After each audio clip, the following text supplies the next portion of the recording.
welcome back everyone. So good morning to all of you guys और hope so आप मस्त होंगे और मस्त तरीके से आप पढ़ाई कर रहे होंगे यार और मस्त तरीके से enjoy भी कर रहे होंगे क्योंकि और sometime अपने mind को fresh करने के लिए थोड़ा सा time आपको देना है अपने enjoyment के लिए ओके means कुछ जैसे कभी आप stress feel करें कभी आपको लगे यार mind थक रहा है sometime हो जाता है काम करते करते पढ़ते पढ़ते एंड ऑल सो म्यूजिक वगैरह देखो म्यूजिक एक ऐसी चीज है ना वो जो आपको अंदर से भी मस्त कर देती है प्योर कर देती है तो इस तरीके की एक्टिविटीज है खेल लिया करो आउटडोर गेम नॉट फोन पे नहीं खेलना है ठीक है फोन पे नहीं आजकल टोटली सारी चीजें चेंज हो चुकी है लोग फोन पे बैठे रहते हैं यार नहीं तो उससे क्या होता है उसको माइंड और ज्यादा हमारा बस मतलब एक ही जगह पे इस तरीके से कंसंट्रेट हो जाता है स्ट्रेस वगैरह करते रहते हैं सो आउटडोर जो गेम्स होती हैं अगर उनको आप खेलते हो तो उससे ना फिजिकली बहुत बेहतरीन आपको मेंटली बहुत बेहतरीन तरीके से आप फ्रेशनेस आपके अंदर आती है उसको आप फील करते हो सीरियसली ठीक है तो म्यूजिक और खेलना मतलब लिटिल बिट आप ये बहुत जरूरी है हमारे माइंड के लिए ठीक है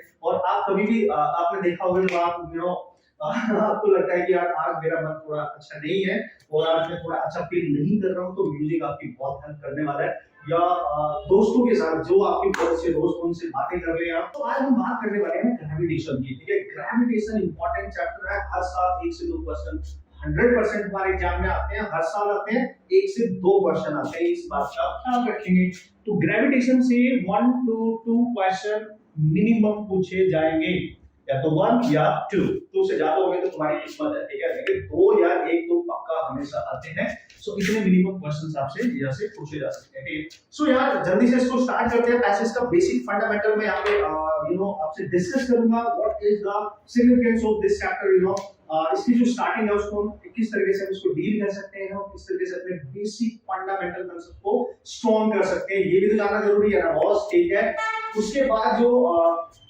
ग्रेविटेशन एक ऐसा टॉपिक एक ऐसा लॉ इसमें न्यूटन बाबा ने दिया जिसकी वजह से ये पूरी दुनिया टिकी हुई है बॉस ठीक है ये पूरा यूनिवर्स उस पे काम कर रहा है यार तो इसको तो पढ़ना लाजमी है ना वरना चलाना आज भी है और ठीक है तो यस ओके सो यहाँ पे ग्रेविटेशन में एक बहुत बड़ी इंपॉर्टेंस होने वाली है दैट्स व्हाई कॉम्पिटिटिव एग्जाम्स के क्वेश्चन पूछे जाते हैं अब मैंने बकवास बहुत सारी कर ली है मतलब बातें बहुत सारी कर ली है अब जल्दी से आते हैं back to the pavilion the main topic is gravitation तो सबसे पहले तो इस ये जो वर्ड है ना ग्रेविटेशन इसका मीनिंग समझो पहले है क्या सो हिंदी में बोलते हैं गुरुत्वाकर्षण गुरुत्वा मींस ग्रेविटी मींस अर्थ के थ्रू या किसी भी प्लैनेट के थ्रू क्योंकि हम अर्थ पे रहते हैं तो अर्थ के रिस्पेक्ट में बात करेंगे सो अर्थ के थ्रू किसी भी अदर ऑब्जेक्ट को बॉडी को मास को अपने सेंटर की तरफ अट्रैक्ट करने की एक जो उसकी कैपेबिलिटी होती है एक उसकी जो स्ट्रेंथ होती है gravity is just all about strength किसी चीज को अपनी तरफ अट्रैक्ट करने की सीधी सी बात है सो गुरुत्वाकर्षण मींस पृथ्वी का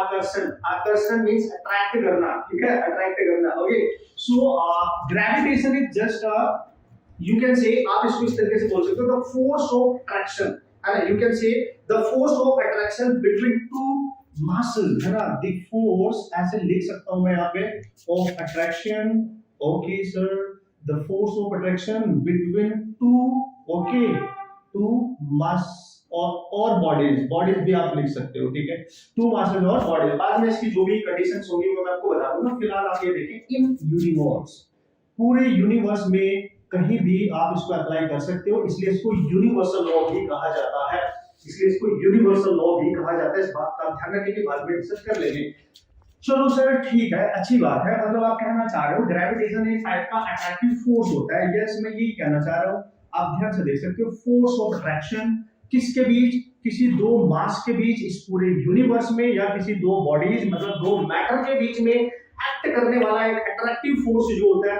उसी को ग्रेविटेशन का नाम दिया गया है इसमें ग्रेविटेशन में हम ये चीज यहाँ पे पढ़ने वाले हैं ठीक है अब देखो ग्रेविटेशन है तो by this in this chapter अगर हम बात करें सबसे पहला जो टर्म आप पढ़ोगे दैट इज ग्रेविटी मूवी देखी है आप लोगों ने ग्रेविटी ठीक है वैसे मैंने भी देखी बट सुना बहुत है बहुत सारे उसके इसमें जीते थे ग्रेविटी तो कि साइंटिफिक जस्ट लाइक आपने इंटरस्टेलर अगर मूवी देखी होगी तो भाई कितनी बार देखोगे उतनी बार आपको मजा आएगा पूरी कंप्लीट साइंस है और ग्रेविटी का तो अल्टीमेट उसमें यूज किया गया ऐसा लगता है कि पूरा मतलब ऐसा नहीं लगेगा आपको कि मूवी है ऐसा लगेगा कि साइंटिस्ट लोग आके या फिर एस्ट्रोनॉट्स वगैरह आके एक्चुअल कुछ चल रहा है एक्चुअल कुछ कर रहे हैं एक्चुअल कुछ फील हो रहा है आपको भी वही एक्सपीरियंस होने वाला एक बार में तो समझ ही नहीं आएगी अगर आपको समझ में आ गई मतलब you are brilliant man you are brilliant, ठीक है। सो ग्रेविटी भी एक मूवी है। तो ग्रेविटी मींस आपकी भी ग्रेविटी हो सकती है, मेरी भी ग्रेविटी हो सकती है, हम सबकी ग्रेविटी हो सकती है। ग्रेविटी का मतलब होता है कि हमारी वो कैपेसिटी जिससे इन्फ्लुएंस करके हम किसी को अपनी तरफ अट्रैक्ट कर सकें, ठीक है। मतलब वो ग्रेविटी जनरल सेंस में आपको बता रहा हूँ। सो यहाँ पे हम चूंकि ग्रेविटी किसी पर्टिकुलर चैप्टर की हम बात कर रहे हैं, फिजिक्स की बात कर रहे हैं, ठीक है। जैसे आपकी ग्रेविटी, आप एक बहुत इंटेलिजेंट स्टूडेंट हो, सो आपसे काफी लोग इन्फ्लुएंस हो जाते हैं, यार बंदा बढ़िया है भाई, ये लड़की और ये लड़का या फिर ये तो मस्त है भाई, ये तो मतलब कम चीजों को, ज्यादा चीजों को कम टाइम में जल्दी से सीख लेते हैं भाई। तो इट्स योर ग्रेविटी की लोग आपसे इन्फ्लुएंस हो रहे हैं, ठीक है। It's just a type of quality, okay, जिससे आप अट्रैक्ट कर लेते हो। सो ग्रेविटी को भी आप ऐसे ही कह सकते हो कि gravity is the type of mutual attraction, you can say. अगर मैं फिजिक्स की लैंग्वेज में यहाँ पे बात करूंगा तो यू कैन से ग्रेविटी है क्या, the mutual attraction between two bodies, ठीक है। एक ही बात है, मतलब इसको लिखो एक ही बात है ग्रेविटी। अब यहाँ पे एक नया चीज मैंने लिख दिया, म्यूचुअल अट्रैक्शन। इसका मतलब सर अब धीरे धीरे आएगी ना चीजें निकल के, ठीक है। म्यूचुअल अट्रैक्शन है ना, मतलब दो बॉडीज, उसने बोला कि ग्रेविटेशन में जो स्टडी कर रहे हैं, gravitation is the force of attraction between two masses, मतलब दो मास के बीच। यूनिवर्स में कहीं भी दो मास अगर एक पर्टिकुलर डिस्टेंस पे रखे हैं तो उनके बीच में जो अट्रैक्शन हो रहा होगा उसी को कहते हैं म्यूचुअल अट्रैक्शन। मतलब सर अगर एक बॉडी मेरे को अट्रैक्ट कर रही है तो मैं भी उसको अट्रैक्ट करूंगा, म्यूचुअली दोनों एक दूसरे को अट्रैक्ट करेंगे। That's why this is called as mutual attraction. मतलब अगर आप मेरी तरफ अट्रैक्ट हो रहे हो तो मैं भी आपकी तरफ अट्रैक्ट हो जाऊंगा। This is called as mutual attraction. समझ में आई बात? Okay, so mutual attraction between two bodies, ऐसे समझ सकते हो। So this is the gravity and this mutual attraction is done by the attractive force between these two bodies. So this is the gravity, है ना। इसी को आप gravity का नाम दे सकते हैं।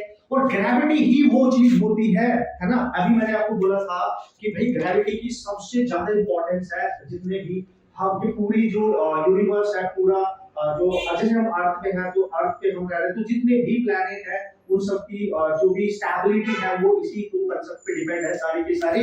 तो ग्रेविटी को आप ऐसे भी बता सकते हो कि this is the force by which you can say gravity, this is the force. कौन सा फोर्स है सर? फोर्स ऑफ अट्रैक्शन, ठीक है, बाय व्हिच, ठीक है, आप इसको याद रख सकते हो।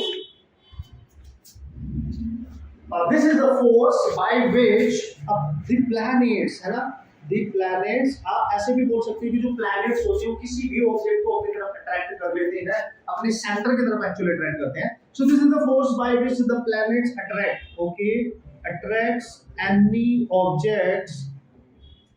objects towards, ठीक है, towards its center, ठीक है, towards its center, अपने सेंटर की तरफ वो अट्रैक्ट करते हैं। मतलब मैं यहाँ पे ये प्लेनेट वाला टर्म भी मैंने यूज कर लिया है, और हर चीज को अपने सेंटर की तरफ अट्रैक्ट करते हैं। जैसे सन जो है हर ऑब्जेक्ट को, हर प्लेनेट को अपनी तरफ रिवॉल्व करा रहा है by the mutual force of attraction, ठीक है। एक ही बात है, मतलब सारे प्लेनेट और जो सन है उसके अराउंड रिवॉल्व कर रहे हैं by the force of attraction. तो ये प्रोसेस जो है, ये जो फिनोमेना यहाँ पे आपको देखने को मिले, this is gravity, this is gravitation. अब क्लियर हो गया होगा, नाम काफी मैंने बातें कर ली है इस पे। आप कितना याद रखिए इसके बारे में कि ये है क्या। ग्रेविटी इज द ताकत, इज द ताकत, बस ऐसे याद रखो। ग्रेविटी अट्रैक्ट, ठीक है, अट्रैक्ट उत्तरी करने की ताकत। हिंदी समझ में आती है? वो ताकत लिखा है मैंने, अरे ग्रेविटी अट्रैक्ट करने की ताकत है by the force of attraction. Obviously यार अगर अट्रैक्ट कर रहा तो फोर्स तो लगाना ही पड़ेगा ना। अब और डिटेल एनालिसिस करेंगे जब न्यूटन होंगे, हम बात करेंगे, ठीक है। ओके, सो अब हम डिस्कस करते हैं वो इंपॉर्टेंट कांसेप्ट जो इस चैप्टर की जान माना जाता है और आपकी भी जान माना जाएगा, क्योंकि उसी कांसेप्ट को क्लियर करने के बाद बहुत हम न्यूमेरिकल करने के लिए स्ट्रांग बन जाएंगे बॉस, ठीक है। सो वो बहुत जरूरी है कि यार सर, मतलब ऑब्वियसली एक फंडामेंटल लॉ होगा कि जिस पे ये सारी सिस्टम काम कर रहा है। ऑब्वियसली जैसे कि अभी हमने बात करी, देखो यार पहले दिमाग में थॉट्स आते हैं, है वो आप हो, मैं हूं, या कोई भी है, कोई जीनियस है, साइंटिस्ट है, कोई भी है, तो थॉट्स से आएगी ग्रेविटेशन क्या है। तो ग्रेविटेशन को क्या प्रोसेस का नाम दिया गया कि by this process there is a force which is acting between two masses in the universe, या टू बॉडीज जो एक दूसरे को अट्रैक्ट करते हैं। ये फोर्स था ऑब्वियसली, है ना। तो अब ये साइंटिफिक थॉट थी, ठीक है, कि ग्रेविटी एक तरीके का अट्रैक्टिव फोर्स होता है, म्यूचुअल अट्रैक्शन होता है, जिसकी वजह से कोई एक ऑब्जेक्ट किसी दूसरे ऑब्जेक्ट की तरफ अट्रैक्ट कर रहा होगा और म्यूचुअली दोनों एक दूसरे को अट्रैक्ट कर रहे होंगे। अब बात आई कि इसका अब बात आएगी इसकी जो मैथमेटिकल एग्जिस्टेंस है वो क्या है, तो ऑब्वियसली आपको प्रूफ देना पड़ेगा ना उसको। तो ये जो मैथमेटिकल एग्जिस्टेंस होती है वो दिया न्यूटन साहब ने, जिसको बोलेंगे Newton's law of gravitation. Come on, तो बचपन से पढ़ रहे हो ना 9th क्लास से, न्यूटन्स लॉ ऑफ ग्रेविटेशन आप पूरा लिख लेंगे, मैंने लिख दिया एनर्जी, ठीक है, energy, Newton's law of gravitation. तो बॉस आप इस पे ध्यान देंगे, ठीक है, न्यूटन्स लॉ ऑफ, चलो लिख ही देता हूँ यार, आप भी क्या यार लिखोगे बॉस। अब हम यहाँ पे बात करने वाले हैं कि यार सर न्यूटन साहब ने जो लॉ दिया था उन्होंने क्या बताया, देखो इनका स्टेटमेंट पे आते हैं, फिर उसको डिटेल एनालिसिस कर लेते हैं, फिर how to use that formula to solve the numerical problem, ठीक है। And this is the important point for us, ठीक है। हमें तो बस ये चाहिए ना, फॉर्मूला तो हर जगह मिल जाएगा कि उसका यूज कैसे करें न्यूमेरिकल करने के लिए, और आपने इसी बात पे ध्यान देना और इसी चीजों को सीखा करो, ठीक है। इन्हीं चीजों पे फोकस किया करो कि किसी चीज का यूज कैसे करते हैं न्यूमेरिकल को सॉल्व करने में, वो आपके मतलब की बात है, ठीक है। बाकी थ्योरी वगैरह तो हर जगह आपको मिल जाएगी ना बॉस। तो न्यूटन्स लॉ ऑफ ग्रेविटेशन, तो न्यूटन बाबा ने बोला कि in this whole universe if there are two objects or the two masses or the two bodies, they are kept at a certain distance from each other. So let's say there is a mass m1, there is a mass m2, and there is some distance between them, so they will attract to each other always, ठीक है। and और क्या कह सकते हो आप कि ये म्यूचुअली एक दूसरे को अट्रैक्ट करते हैं, मतलब ये वाली बॉडी इस पे फोर्स लगाएगी और ये वाली इस पे लगा रही है, तो ये वाली इस पे फोर्स लगाएगी, एक दूसरे की तरफ अट्रैक्ट कब करेगा, जब एक दूसरे की तरफ, आप मेरे सामने खड़े हो, मैं आपको अपनी तरफ खींच रहा हूं, आप मेरे को मेरी तरफ खींच रहे हो, आई मीन अपनी तरफ खींच रहे हो, so there is attraction between you and me, okay. So आप देख लेते हैं, पहले स्टेटमेंट बना लेते हैं कि उन्होंने बोला क्या था, फिर उसको अप्लाई करके देखते हैं ना।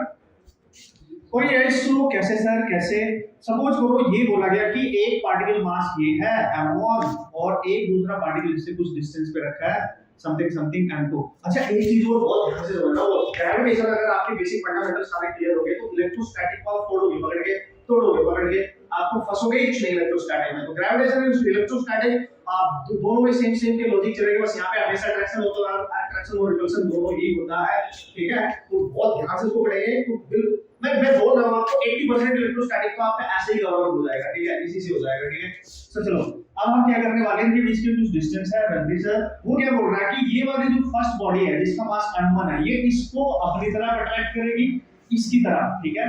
तो हम क्या लिखेंगे, the force applied on two जिस पे अप्लाइड हो रहा है उसको पहले लिख दिया by 1, ठीक है, ये अपनी तरफ अट्रैक्ट करेगी, वेक्टर मतलब इसकी डायरेक्शन इधर को होगी, ठीक है ना। अब ये वाली जो बॉडी है इसको अपनी तरफ अट्रैक्ट कर रही होगी, मतलब जो फोर्स अप्लाई हुआ है वो 1 पे हुआ है, ड्यू टू 2 हुआ है, तो आप देख सकते हैं, ठीक है। तो ये जो फोर्स है एक दूसरे की तरफ है, ठीक है, इसलिए इसको बोलते हैं हमेशा अट्रैक्टिव फोर्स होगा, हमेशा वो सारे पॉइंट पर लिखूंगा, डोंट वरी, ठीक है।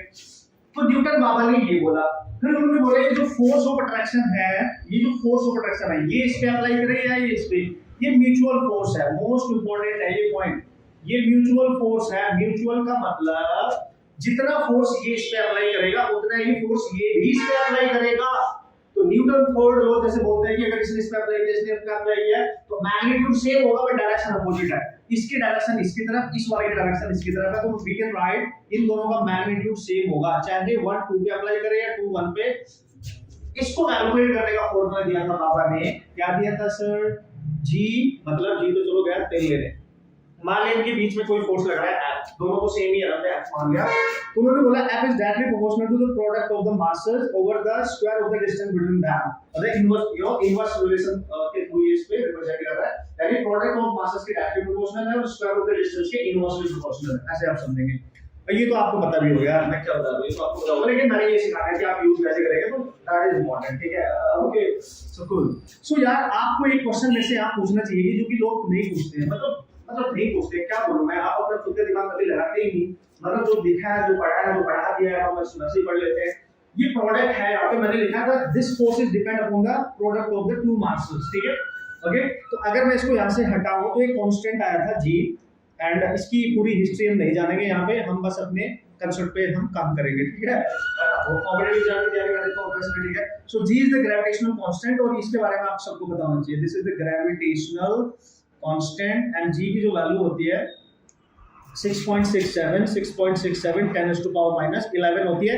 यूनिट आप निकाल सकते हो, देखो r² इधर जाएगा, जिसकी यूनिट निकालनी है उसको ये रखो, बाकी इस साइड में ले जाओ, तो न्यूटन मीटर स्क्वायर पर मास केजी का स्क्वायर, ये बन जाएगी इसकी यूनिट, ये बन जाए ये इसकी यूनिट वो आप समझदार हो आप बता सकते हैं, ठीक है ना।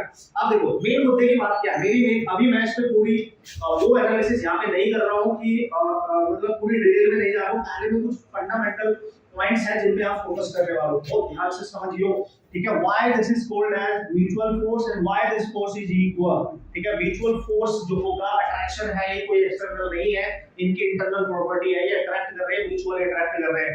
तो ये फोर्स जो निकल के आ रहा है ये आ रहा है G m1 m2 over r square, बहुत ध्यान से समझो इस पे।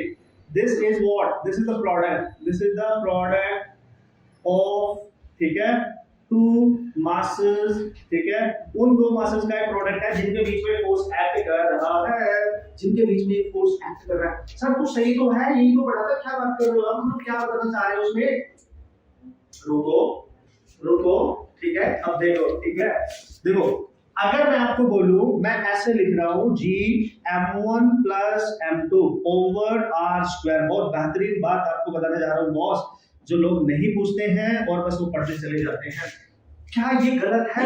देखो ये फोर्स दोनों मासेस के बीच में एक्ट कर रहा है, so it should be dependent force on the summation of the two masses. Why the product, why we take the product, sir मतलब यही होता है सर, मतलब किताबों में यही तो लिखा है और हमें तो यही पढ़ाया गया है, सम भी तो पढ़ाया जा सकता था, m1 plus m2 भी तो हो सकता था। why not this one, why not this formula is valid, why not this formula is valid, as well you also can write। किसी बच्चे के दिमाग में आ गया यार सर अच्छा आप ऐसे बातें कर रहे हो तो मैं तो m1 minus m2 लूंगा, हाँ ले लो भाई, आप ऐसे भी ले सकते हो। अगर आप इनका डिफरेंस ले लो नीचे r स्क्वायर, मैंने मतलब इसमें फोकस कर रहा हूँ फिलहाल में, ठीक है। अच्छा सर ठीक है, अच्छा आप ज्यादा स्मार्ट बन रहे हो सर, मैं तो ऐसे लूंगा, मैं तो इनका रेशियो लूंगा, लो कर लो, मेरा क्या करना है, मैं तो रेशियो लूंगा भाई। Why not this one is correct, why not this one is correct, मतलब ऐसे आप समझ सकते हो। Why only the product of masses we have to take to represent this force, ठीक है। तो let's say there is a logic, there is a conceptual logic, क्योंकि जिस बंदे ने इसको फोर्स को बनाया था उसको सपना नहीं आया था, ओ वाह लाइन बन गई, जिस बंदे ने इसको बनाया था उसको सपना नहीं आया था कि यही होगा, प्रोडक्ट ही लेना है, उसने भी कुछ एक्सपेरिमेंटल सेटअप करे होंगे, उसने भी कुछ चीजों के बारे में सोचा होगा, उसने भी कुछ कैलकुलेशन करी होगी, उसने भी बहुत सारे फॉर्मूला इमेजिन किए होंगे, तब जाके ये बना होगा। फिर कुछ जो फॉर्मूले इमेजिन किए होंगे वो फेल हो गए होंगे, वो जो रिक्वायरमेंट है उसको फुलफिल नहीं कर रहे होंगे। कैसे, देखो जैसे कि हमने बोला according to the Newton's law of gravitation, this force which these two objects attract to each other by which force, this is a mutual force, this is a mutual force। mutual का means this is the force which is due to both masses, है ना, मतलब अगर ये step apply कर रहा है तो ये भी स्टेप अप्लाई करेगा, मतलब ये एक दूसरे पे डिपेंड कर रहे हैं, है ना। this force doesn't depend upon individual mass, don't depend upon individual mass, ध्यान रखना, this force does not depend, ठीक है, this force does not depend on individual, ठीक है, mass, ठीक है, it depends the combined effect of the masses। तो इसका मीनिंग क्या है समझते हैं आप लोगों को। हाँ हो सकता है ये फोर्स का फॉर्मूला सही हो जाए, अभी मैं इसका एग्जिस्टेंस बता रहा हूँ, फिर इसको अप्लाई कैसे करना है मैं सब बताऊंगा, आप बस देखते रहिए, ठीक है। तो यार चलो मान लिया आपने ये पढ़ा है और मैंने भी यही पढ़ा है, ऑब्वियसली करेंगे भी हम ये, ठीक है, लेकिन ये भी जानना जरूरी है क्योंकि एक कॉन्सेप्चुअल क्वेश्चन ऐसे आएगा वो आपसे यही गलत करा देगा, मतलब नीट जैसे एग्जाम में तो चलो आ ही जाते हैं, जेईई नीट्स में अगर कॉन्सेप्चुअल क्वेश्चन देगा तो फिर बना सकता है, असेसमेंट रीजंस क्या है, इसके क्वेश्चंस आते हैं तो उनमें दे सकता है, उनमें बना सकता है, पूछ सकता है, क्योंकि वो बेसिक्स पे ज्यादा फोकस कर लेता है। तो why not this formula is correct, so है ना, इस पे आप फोकस करेंगे। तो यार सर देखो according to this formula F is equal to, मैंने लिखा है G m1 plus m2 over r square, अच्छी बात है। अब ध्यान से देखो इसको और इसको साथ में कंपेयर करेंगे। अब हमने बोला कि ये फोर्स जो है ग्रेविटेशन, ये दो मास के बीच में ही एक्ट करेगा, ठीक है, दो मास होने चाहिए वहां, है ना, जो एक दूसरे को अट्रैक्ट करेंगे। अगर एक मास हटा दोगे तो एक रह जाएगा, तो फोर्स खत्म हो जाएगा, क्योंकि जो अकेला मास है वो किसको अट्रैक्ट करेगा, है ना, उसको अट्रैक्ट करने के लिए दूसरा मास होना चाहिए ना, होना चाहिए कि नहीं। तो इसका मतलब वो बोल रहा है अगर हमने यहाँ से m2 को हटा दिया, अब देखो m2 को हटाने से ये किसी को अट्रैक्ट नहीं कर पाएगा, मतलब इसका अट्रैक्टिव फोर्स हो जाना चाहिए 0। क्यों सर, क्योंकि m2 को आपने हटा दिया, मतलब देखो इस फॉर्मूले के अकॉर्डिंग अगर प्रोडक्ट है m2 को हटा दो, m2 को 0 केजी ले लो आप, है ना, आपके पास मास ही नहीं है, 0 कर दो तो फोर्स भी इसके अकॉर्डिंग 0 हो जाता है। इस फॉर्मूले के अकॉर्डिंग फोर्स 0 हो रहा है। लेकिन यहाँ पे देखो F is equal to G over R square M1 plus, अगर मैं इसको 0 कर दूं, हटा दूं उसको, ठीक है, तो ये फोर्स एग्जिस्ट कर रहा है। मतलब ये फॉर्मूला ये बता रहा है सम वाला कि चाहे एक मास हो या ना हो, एक होना चाहिए, फॉर्मूला तब भी एग्जिस्ट करेगा, फोर्स तब भी एग्जिस्ट करेगा, फोर्स इंडिविजुअल मास पे डिपेंड करके आंसर दे रहा है। So mathematically this is not correct. Actually में अगर देखा जाए अर्थ किसी ऑब्जेक्ट को अट्रैक्ट करेगी, सन प्लैनेट को अट्रैक्ट करेगा, तो दो चीजों का, दो मास का, दो बॉडीज का होना जरूरी है। लेकिन ये फॉर्मूला बता रहा है कि इनमें से एक हटा दो तो फोर्स फिर भी है। यार this is not practically possible. लेकिन ये प्रोडक्ट वाला बोल रहा है अगर मास m1 को 0 कर दो तो पूरा फोर्स 0 हो जाएगा।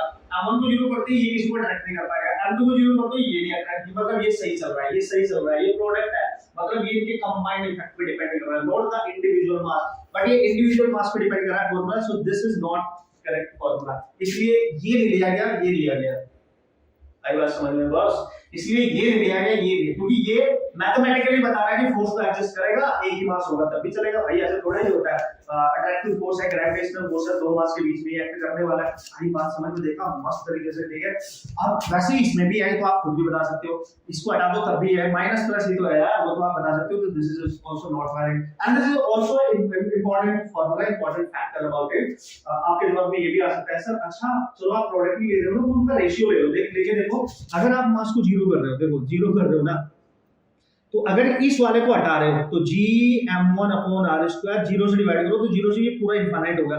मतलब वो तेरी ये तो वाहियात कंडीशन क्रिएट हो गई कि m2 को हटा दो तो इसने इनफाइनाइट अमाउंट का मास फोर्स अप्लाई कर दिया है। तो ये तो बिल्कुल ही पॉसिबल नहीं है, ठीक है, इनफाइनाइट अमाउंट का इसने पॉसिबल कर दिया है, यहाँ पे प्रोड्यूस कर दिया फोर्स। तो भाई मैं हूं, मेरे सामने जिसको मैं अट्रैक्ट कर रहा हूं वो है ही नहीं, फिर भी फॉर्मूला बता रहा है कि मैं इसको बहुत ज्यादा अमाउंट के इनफाइनाइट जो अमाउंट ऑफ फोर्स है उससे अट्रैक्ट कर रहा हूं। तो how this is possible? So this formula is also not correct. आप बोलोगे यार सर m2 करो तो m1 0 करो तो फोर्स 0 हो जाएगा, यस, लेकिन दूसरी कंडीशन सेटिस्फाई नहीं हो रही है ना, तो this is not also correct. That's why हम हमेशा ग्रेविटेशनल फोर्स जो होता है between two masses, Newton gravitational law के अकॉर्डिंग प्रोडक्ट लेते हैं G ओवर R स्क्वायर, दोनों मास का प्रोडक्ट लेते हैं। इस बात पे आप अब समझ गए होंगे why we take the product, because of this is not a force which depends upon individual mass, this is the force which depends upon the mutual effect and the overall effect of the mass. So that's why we take the product, ठीक है। So this is the mutual one, and mutual मतलब M1 है तो M2 भी होना चाहिए, M2 है तो M1 भी होना चाहिए, म्यूचुअली एक दूसरे को फोर्स अप्लाई करेंगे। This is the combined effect of both masses. समझ गए बात? Yes sir.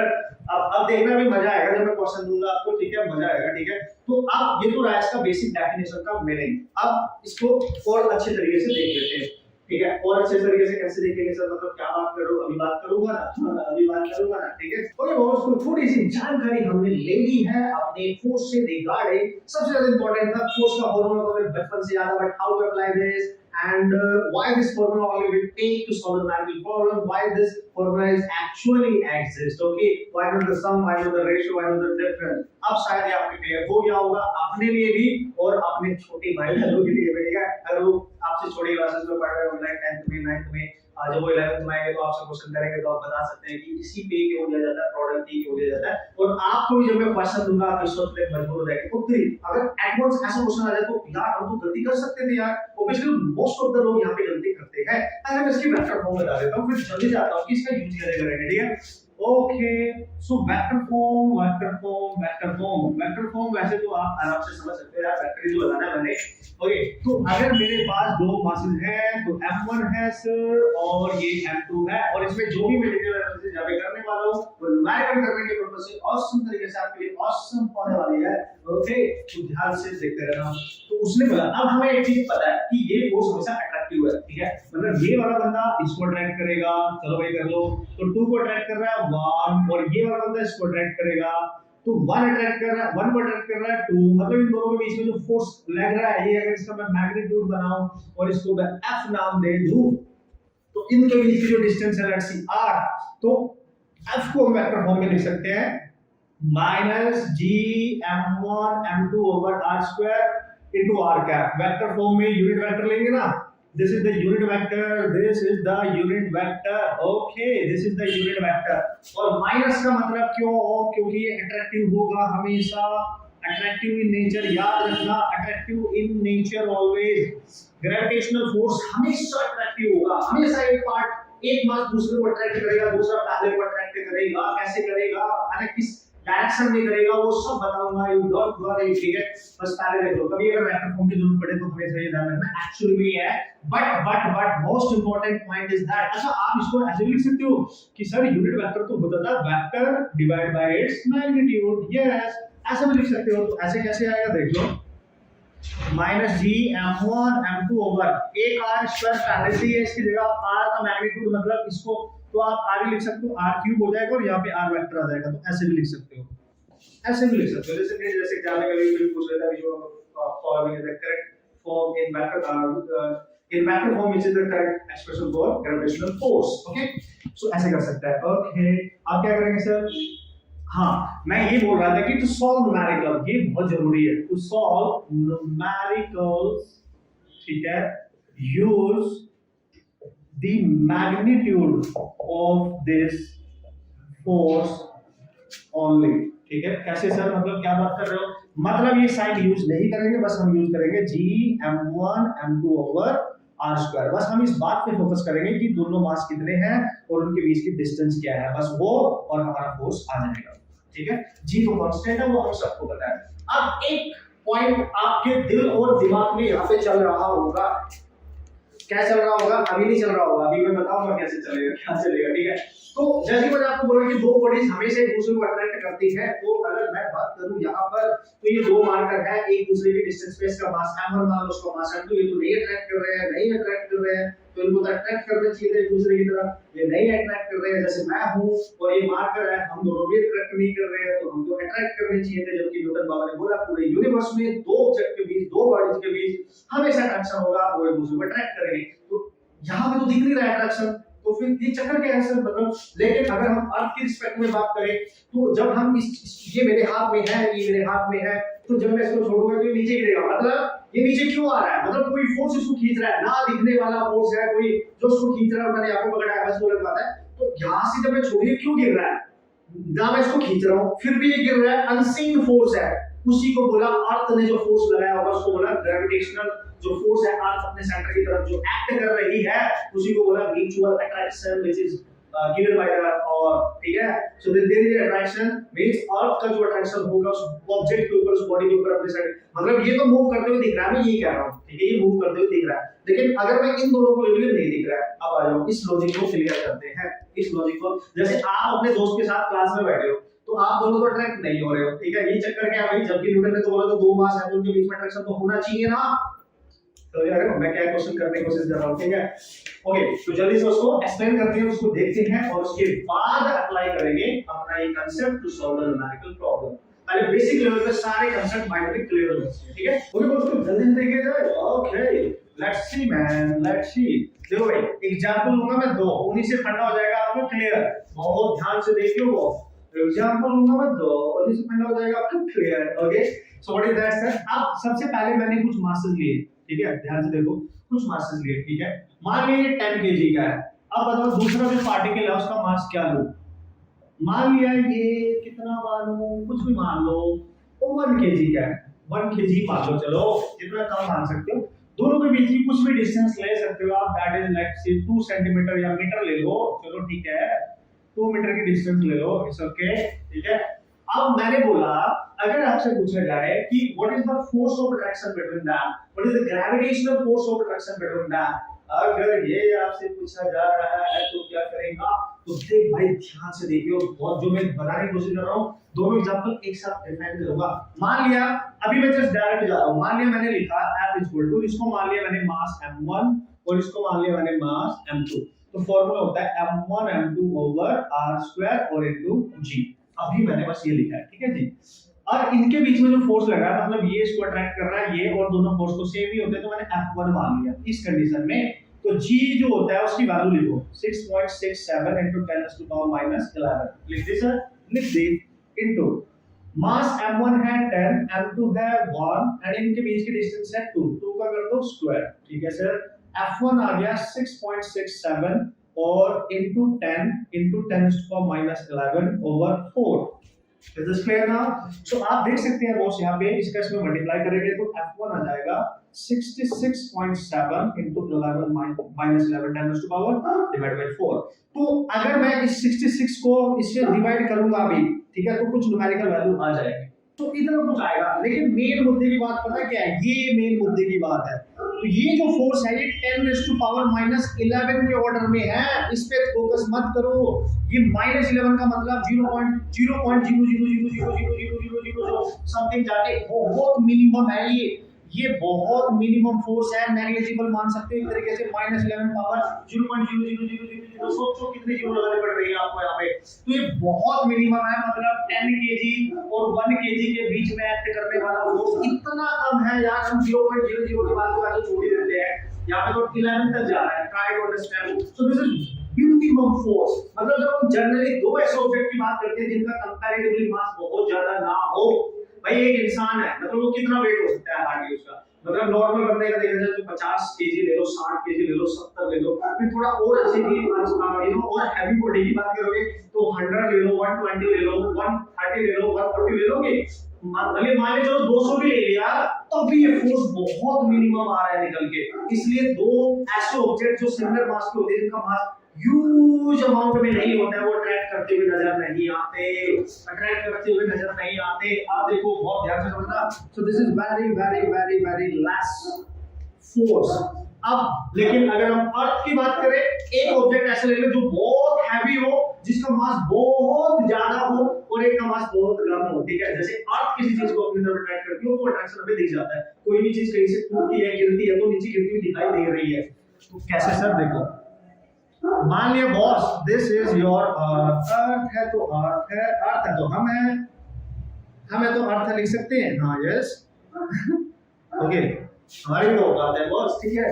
अर्थ है तो हम है तो अर्थ है, तो ये अर्थ है आपकी, और ये अर्थ का मास हम मान लेते हैं me, और अर्थ की जो रेडियस है वो मान लेते हैं re, और अर्थ का ये सरफेस है, this is the surface of earth and this is the final centre of the earth, I mean final cube होगा, this is the centre of अर्थ।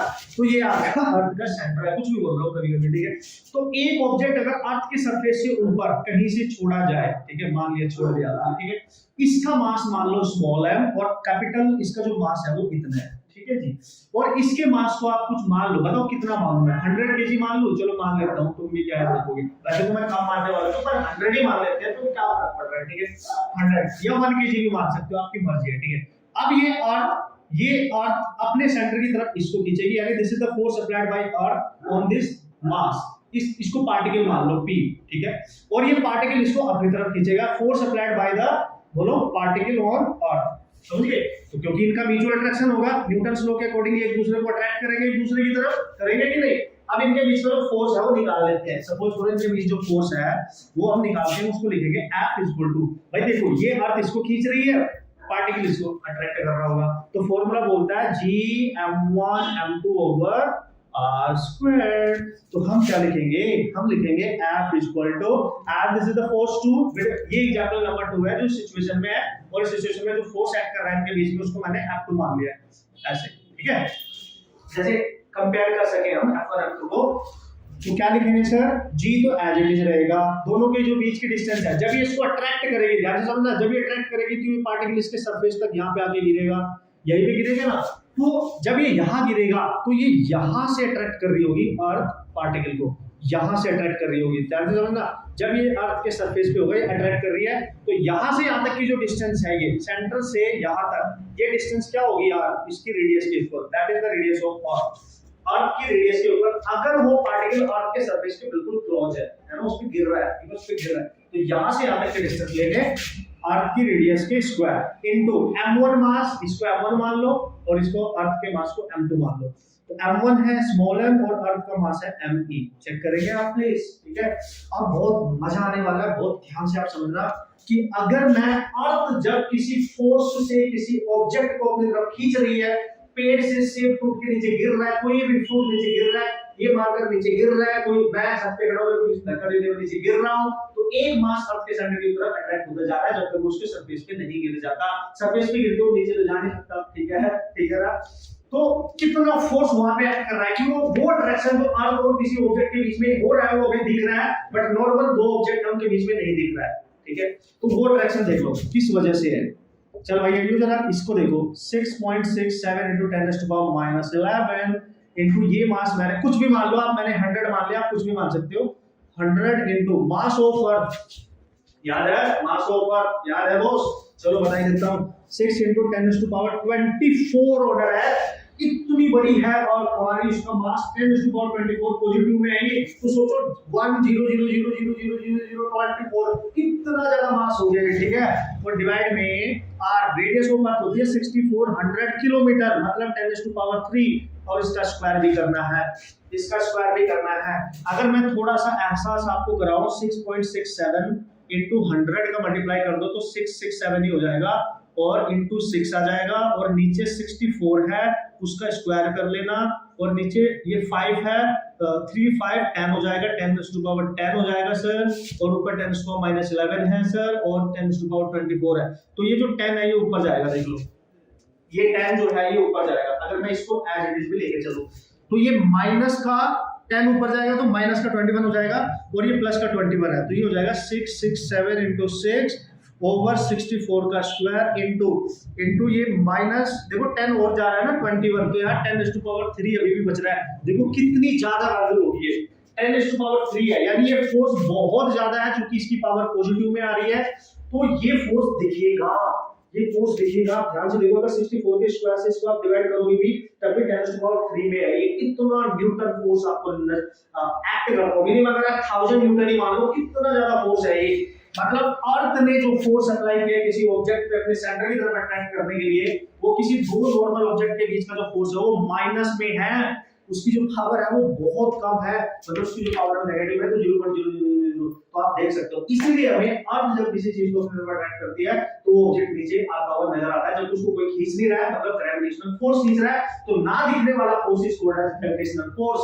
और जब हम प्लैनेटरी सिस्टम की बात करते हैं तो वो इफेक्ट में आता है, वो हमें अट्रैक्ट करते हुए नजर आता है, फील होता है, दिखता है, बट यहाँ पे नहीं दिखता। इसलिए मेरा दोस्त को मैं और मेरा दोस्त अट्रैक्ट नहीं होते क्योंकि हमारा कंपैरेटिवली मास बहुत कम होता है, तो हमारा बीच में एक्ट करने वाला जो फोर्स है वो बहुत मिनिमम है। सो ये लगता ही नहीं कि हम अट्रैक्ट हो रहे हैं, ठीक है, ये लगता ही। ये एहसास कराना था मैंने आपको, ये बताना था कि ये नजरिया आपके पास होना चाहिए, ठीक है, ये नजरिया। अब देखो यार कितनी सारी बकवास हमने कर ली केवल ये समझने के लिए कि ग्रेविटेशनल फोर्स काम कैसे कर रहा है, किस सिचुएशन में कैसे काम करना है, why this is called as universal force. समझ गए, यूनिवर्स के हर पार्टिकल के बीच में एक्ट कर रहा है, ठीक है। अब आते हैं कि how to use this force formula to solve the numerical problem and what are the important points we have to remember while solving the numerical problems, ठीक है। ओके सो जल्दी से देख लेते हैं क्या मीडियम का इससे कोई फर्क पड़ता है, why this is called as universal law. Okay universal law, okay मतलब इसका मतलब क्या है सर, मतलब आप इस पूरी दुनिया में कहीं भी जाके रहने लगो, बस जाओ, रह जाओ, समुद्र के अंदर भी चले जाओगे तो कहीं ना कहीं आपको ग्रेविटी का फोर्स तो आपके ऊपर एक्ट करेगा ही करेगा। मतलब मीडियम का आपके और एक पार्टिकल यहाँ पे रखे, एक पार्टिकल यहाँ पे रखे, इसके बीच में क्या मीडियम है, ग्रेविटेशनल फोर्स पे उसका कोई फर्क नहीं पड़ता, इसलिए हर सिचुएशन में ये एग्जिस्ट करता है। तो effect of medium between two masses on this force, तो you will say no effect, no effect actually, no effect, okay, you will say no effect, okay, medium का इस पे इफेक्ट नहीं पड़ता, that's why इस पे हमेशा इसको यूनिवर्सल लॉ का नाम दिया गया है, ठीक है ना, समझ गए ना। वो सही भी है, तो आपने सोचा था तो समुद्र के अंदर घर बना के रखो, ग्रेविटेशनल फोर्स से बचना है, वहां पे भी एक्ट करेगा, ठीक है, वहां पे भी एक्ट करेगा, ठीक है। तो दो मास के बीच में सपोज करो एक मास है 2 kg और एक मास है आपका 4 kg और इनके बीच की डिस्टेंस है 2 सेंटीमीटर ले लो, तो इनके बीच में जो फोर्स रहेगा और इनके बीच में मैंने कोई मीडियम फिल कर दिया है। एक मीडियम जब फिल करते हैं तो उसका डाइलेक्ट्रिक कांस्टेंट क्या होता है, इसको बोलते हैं dielectric constant of dielectric medium, and dielectric constant की वैल्यू कुछ 3 दे रखी है। तो बताओ इसके बीच में नया फोर्स कितना होगा। जब मीडियम फिल नहीं किया था तो उनके बीच में कुछ फोर्स दे रखा था, मीडियम फिल कर देता फोर्स बताओ, तो मैंने बोला कोई फर्क नहीं पड़ेगा, डायरेक्टली मीडियम फिल करो ज्यादा करो, फोर्स अभी भी सेम होगा, कितना सर, g * 2 * 4 ओवर 2 * चूंकि सेंटीमीटर में मीटर में बदल लो, यही होगा, जो भी आएगा यही होगा, अभी भी यही होगा, ठीक है, अभी भी यही होगा। Okay so no problem. तो एक पॉइंट तो मैंने ये बताना था, आप आ जाओ अब आ जाओ हाउ टू यूज, ठीक है, दिस फोर्स फॉर्मूला, ठीक है, टू सॉल्व न्यूमेरिकल, ठीक है boss, numerical problems, to solve numerical problems. यही तो सीखना है, कब से इंतजार किए जा रहे हो उसके लिए, कब से इंतजार किए जा रहे हैं। लेकिन अगर बिल्डिंग मजबूत करनी है तो बेस तो मजबूत करना ही पड़ेगा ना बॉस, ठीक है। चलो तो उसी के लिए हम काम कर रहे थे अभी, ओके। तो चलो अब बात करेंगे इसकी। तो कौन कौन से वो पॉइंट्स हैं, कौन कौन से वो फैक्टर्स हैं जो आपको इसको अप्लाई करने से पहले याद रखने हैं। उसके बाद हम कुछ क्वेश्चन डिस्कस करेंगे। तो आज ही आपका कंसेप्ट स्ट्रांग होने वाला है और टोटली क्लियर होने वाला है आपके माइंड में, इसके सारे कंसेप्ट में स्ट्रांग बनाने वाला हूं, ठीक है। चलो देखो भाई, why applying this formula you have to remember some important points, why applying this formula you have to remember some important points, okay। so what is that sir, देखना भाई जरा, मान लिया एक पार्टिकल यहाँ, ठीक है, ये मास है m1 और इससे दूर कहीं डिस्टेंस पे एक मास है यहाँ पे m2 है, ठीक है ना सर, और इनके बीच के डिस्टेंस है r, okay sir, okay. So this is your m1 mass and this is your m2 मास, ठीक है। सबसे पहला पॉइंट इस फोर्स के बारे में ध्यान से समझना। सबसे पहला पॉइंट, ये वाला पार्टिकल इसको अट्रैक्ट कर रहा है, ये वाला इसको अट्रैक्ट कर रहा है, तो इनके बीच में जो अट्रैक्टिव फोर्स है, पहला चूंकि अट्रैक्टिव है, always attractive, this force is always attractive, ये हमेशा अट्रैक्टिव होगा। और अट्रैक्टिव फोर्स को हमेशा नेगेटिव साइन से रिप्रेजेंट करते हैं, बट हम तो मैग्नेट्यूड की ही बात करेंगे, पहली बात। और अगर ये अट्रैक्टिव है तो ये एक्ट कैसे करेगा, ऑलवेज, याद रखना ये बहुत इंपॉर्टेंट है न्यूमेरिकल सॉल्व करने के लिए, always acts along the line, ये बहुत मेन पॉइंट है ना, आप फोकस नहीं करते इन चीजों पे। always acts along the line joining the center of two masses, दोनों मास को ज्वाइन के सेंटर्स को ज्वाइन करने वाली लाइन के अलोंग होगा। जैसे इसने देखो ये इन दोनों को ज्वाइन कर रही है, तो ये इसी लाइन पे फोर्स अट्रैक्ट करेगा, ये वाला इसी लाइन पे, ऐसा नहीं करेगा कि ये इसको इधर से कहीं अट्रैक्ट कर लिया है, इसको इधर से कहीं अट्रैक्ट कर लिया, ऐसा नहीं होगा। उन दोनों के सेंटर को ज्वाइन, उनको डायरेक्ट ज्वाइन कर दो, उनके सेंटर को पहले, और उसी लाइन पे फोर्स आएगा हमेशा, मोस्ट इंपॉर्टेंट, इसलिए इसको सेंट्रल फोर्स कहते हैं, इसलिए इसको क्या कहते हैं, सेंट्रल फोर्स, इसलिए इसको सेंट्रल फोर्स कहते हैं। सो एक तो ये हो गया। तीसरा पॉइंट क्या है सर, न्यूमेरिकल करने के लिए सबसे ज्यादा इंपॉर्टेंट हो गया कि नहीं, कि always acts along the line बनाइंग the two centre of the body, ठीक है। ओके, तो नेक्स्ट पॉइंट देख लेते हैं। हमेशा याद रखना, क्योंकि ये इसको अपनी तरफ अट्रैक्ट कर रहा है, ये इसको अपनी तरफ अट्रैक्ट कर रहा है, ये मैं बार-बार पहले भी बोल चुका हूं, this is a mutual force, it is a mutual force, मतलब ये दोनों के मास पे डिपेंड करता है, not depend upon the individual mass, ये मैं बता चुका हूं आपको, this is a mutual force, इसका मीनिंग है, ठीक है, मतलब प्रोडक्ट ही लेना पड़ेगा, ठीक है जी। और sir most important next point, it is valid for point masses के लिए वैलिड होता है, मतलब ऐसे मासेस जिनके पास मास तो होगा लेकिन साइज नेग्लिजिबल होगा, है ना, ये ध्यान रखेंगे, बहुत बार हम इसकी डिस्कशन कर चुके हैं। तो दोस्तों ये कुछ पॉइंट्स जो आपको याद रखने चाहिए इस कोर्स के बारे में। सबसे ज्यादा इंपॉर्टेंट क्या है सर, सबसे ज्यादा इंपॉर्टेंट यहाँ पे ये ऑलवेज अट्रैक्टिव है, तो पता है न्यूमेरिकल में ये यूज होगा कि दोनों मास को पहले ज्वाइन करेंगे, डायरेक्ट उसी लाइन में फोर्स लगेगा, और ये फोर्स म्यूचुअल है, मतलब दोनों के मास पे डिपेंड करेगा, और ये वैलिड है पॉइंट मासेस के लिए। अगर सर पॉइंट मास नहीं हो, बॉडी नहीं, तो बॉडीज का मास उनके सेंटर पे एज्यूम करेंगे, ठीक है, तब जाके क्वेश्चन सॉल्व करेंगे, पॉइंट मास बना के करेंगे हमेशा, ठीक है, ये याद रखना है इसके बारे में। अब करें, अब कुछ क्वेश्चंस करें, ये भी क्वेश्चन करने से इसका एप्लीकेशन आपको समझ में आने वाला है, ऐसे तो क्या ही आने वाला है। अब देखो, अब हम फाइनली पहुंचे वहां तक जहां तक हम जाना चाहते हैं। मैं ये भी कर सकता था कि डायरेक्ट न्यूटन फ्लो एक्सप्लेन करना स्टार्ट करता, तो मैथमेटिक्स करना स्टार्ट करता, फिर मतलब मजा नहीं आता। जैसे ऑब्वियसली सब पढ़ रहे हैं तो फिर आप वैसे ही पढ़ रहे होते, तो आपके बेसिक जो फंडामेंटल्स हैं, जो एक अच्छी एक रिलेट करके जो नॉलेज आती है वो आप नहीं ले सकते थे, फिर वो रखने वाली बात होती। तो दैट्स व्हाई आपको ये बहुत क्लियरली पता होना चाहिए।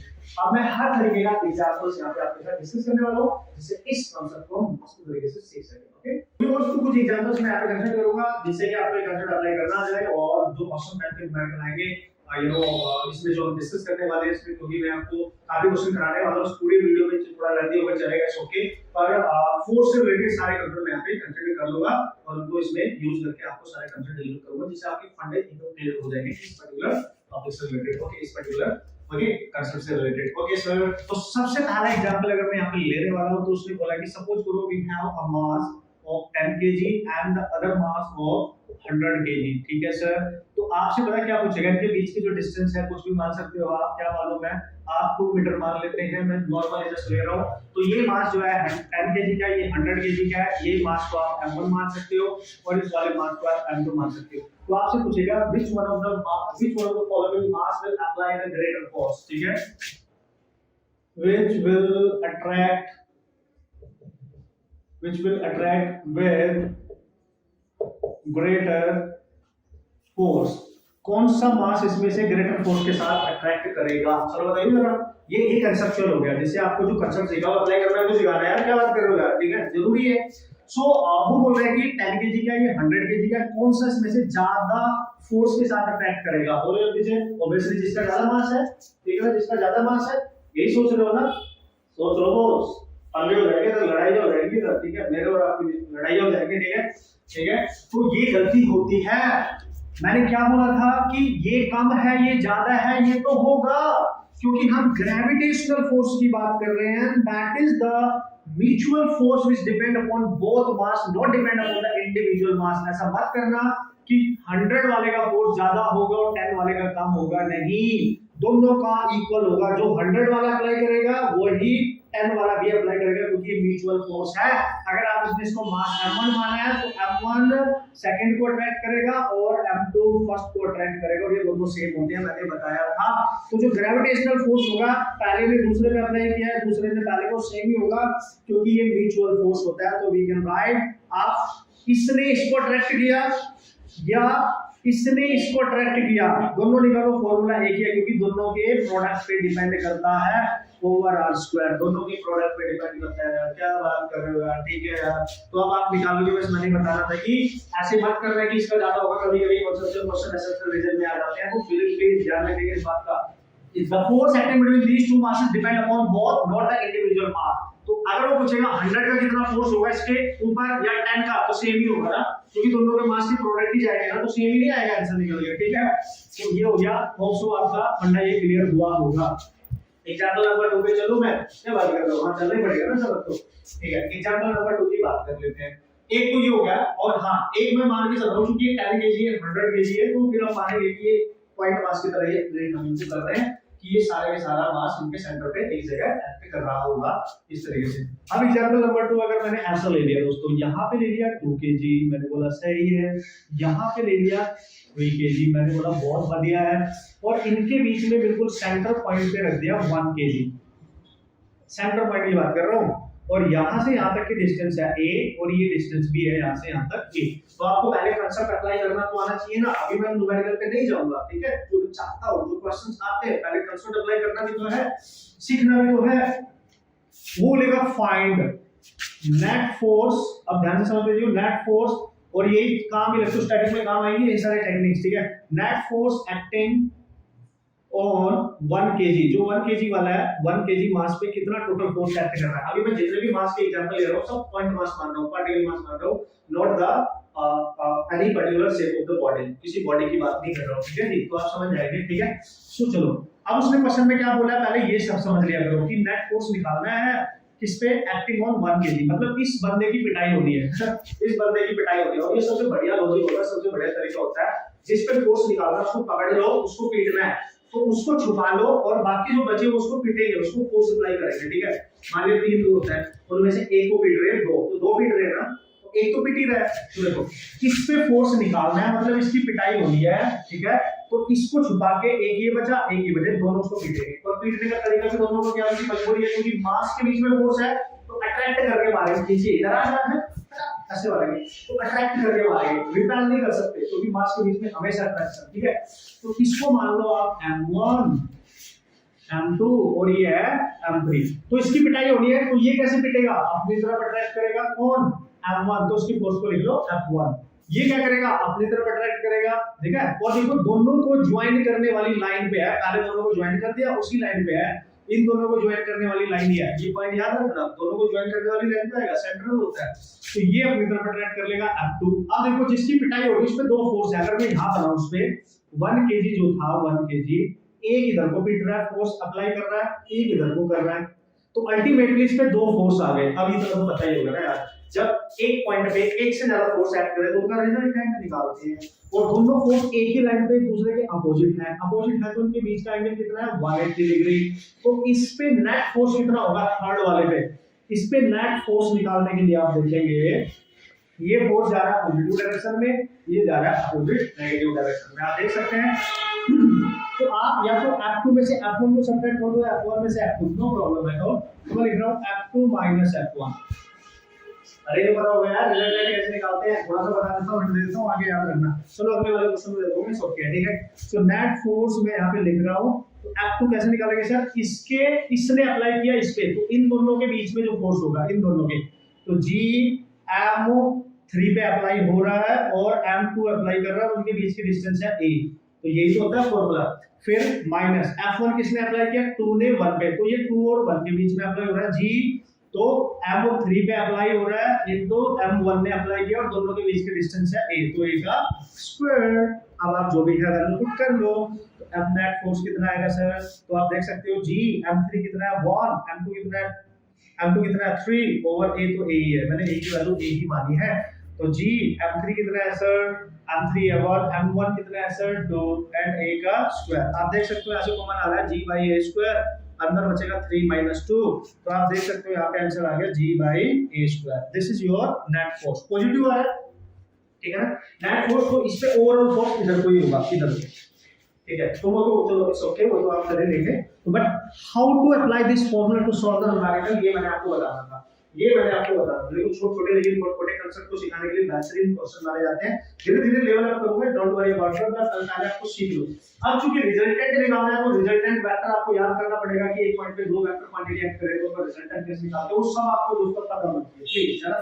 उसको रिवाइज कर लेंगे एक बार, वेक्टर में जो हमने पढ़ा था पैरेललोग्राम वेक्टर, उसको एक बार आप देख लेंगे, ठीक है। तो ये उसको नोट करके जल्दी से मैं आपको बता देता हूं कि how to calculate the resultant forces when the number of forces acting on a same point. तो वैसे तो आप सबको बता आपने समझ पढ़ना है, जल्दी से एक बार रिवाइज करते हैं क्योंकि यूज होगा तो फंसने का नहीं है, ठीक है। तो सपोज करो किसी एक पॉइंट पे, कोई भी पॉइंट है, बहुत सारे फोर्सेस एक ही डायरेक्शन में एक्ट कर रहे हैं। इस पॉइंट ऊपर इधर है F1 F2, दो हो सकते हैं, तीन, मतलब दो तो मिनिमम होंगे ही ना, बहुत सारे हो सकते हैं। तो इनका रिजल्टेंट जब निकालूंगा मैं नेट, इस पॉइंट पे नेट, तो चूंकि एक ही डायरेक्शन में है सबको ऐड करना है, सबको ऐड करना है डायरेक्ट, ठीक है।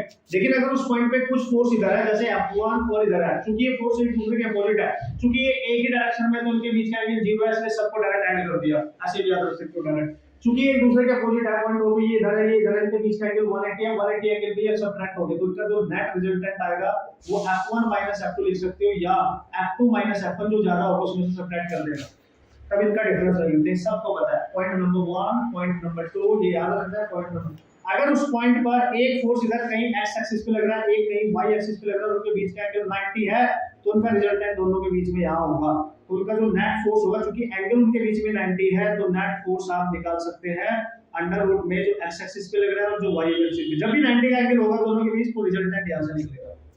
अब फोर्थ नंबर पॉइंट जो इन सब का मेन रीजन है, जहां से आए हैं, अगर किसी पॉइंट O पर एक फोर्स इधर लग रहा है, दूसरा फोर्स किसी एंगल पे लग रहा है, ना तो 0 ना 180 ना 90, अगर ये है तो डायरेक्टली तो लो, अगर उसके अलावा कुछ और एंगल है 30 डिग्री 45 डिग्री 37 डिग्री 60 डिग्री कुछ भी है, तो उस केस में इन दोनों का जो रिजल्टेंट आएगा, नेट फोर्स जो आएगा इन दोनों की वजह से, तब वो पैरेललोग्राम मेथड से आप ले सकते हो, ठीक है।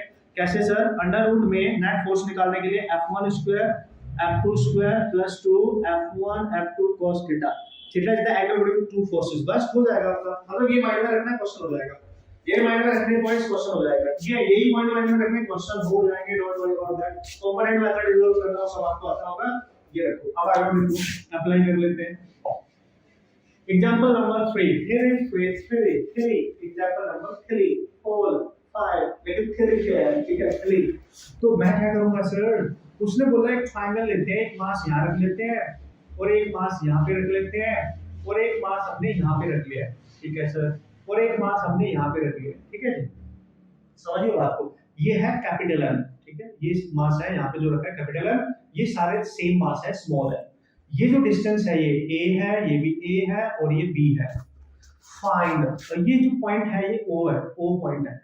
Find net force F net on mass cap at point O, जो ओ पॉइंट पे रखा है, इसमें नेट फोर्स निकालो ग्रेविटी का कितना लग रहा होगा। तो मैंने आपको सबसे बेहतरीन तरीका क्या बताया, बेहतरीन अप्रोच क्या बताया, सबसे पहले कि जिस पॉइंट पर फोर्स निकालना है वहां पे क्या मास है उसको छुपा लो, छोड़ दो, क्योंकि उसकी पिटाई होनी है, उसको छोड़ के बाकी काउंट कर लो कितने लोग हैं, वो सब पिटेंगे, मतलब उतनी ही फोर्स होगी, ठीक है, बस एकदम। तो इस पे निकालना है तो 1 2 3 तीन लोग मिलकर इसको फोर्स अप्लाई करेंगे तो पक्का इस पे 3 फोर्स आएंगे। अब उन फोर्स के डायरेक्शन डिफाइन करो according to the law of gravitation, क्योंकि अट्रैक्टिव होता है। चलो भाई, किसी को मान लो किसी को 2 मान लो, ये m1 है, इसको मान लो m1 और इसको मान लो m2 और इसको मान लो m3, वो आपकी मर्जी है, ठीक है। तो m1 जब इसकी पिटाई करेगा तो इसके और इसके बीच में जो फोर्स लगेगा, फोर्स तो अट्रैक्टिव होता है, तो ये इसको अपनी तरफ अट्रैक्ट करेगा, क्योंकि इस पे निकालना है तो इसका इस पे अट्रैक्शन नहीं दे रहा है, ये भी गलती कर सकते हो आप, जिस पे निकाल रहे हैं बस उसको अट्रैक्ट करना होता है, बस ये ध्यान रखेंगे, ठीक है।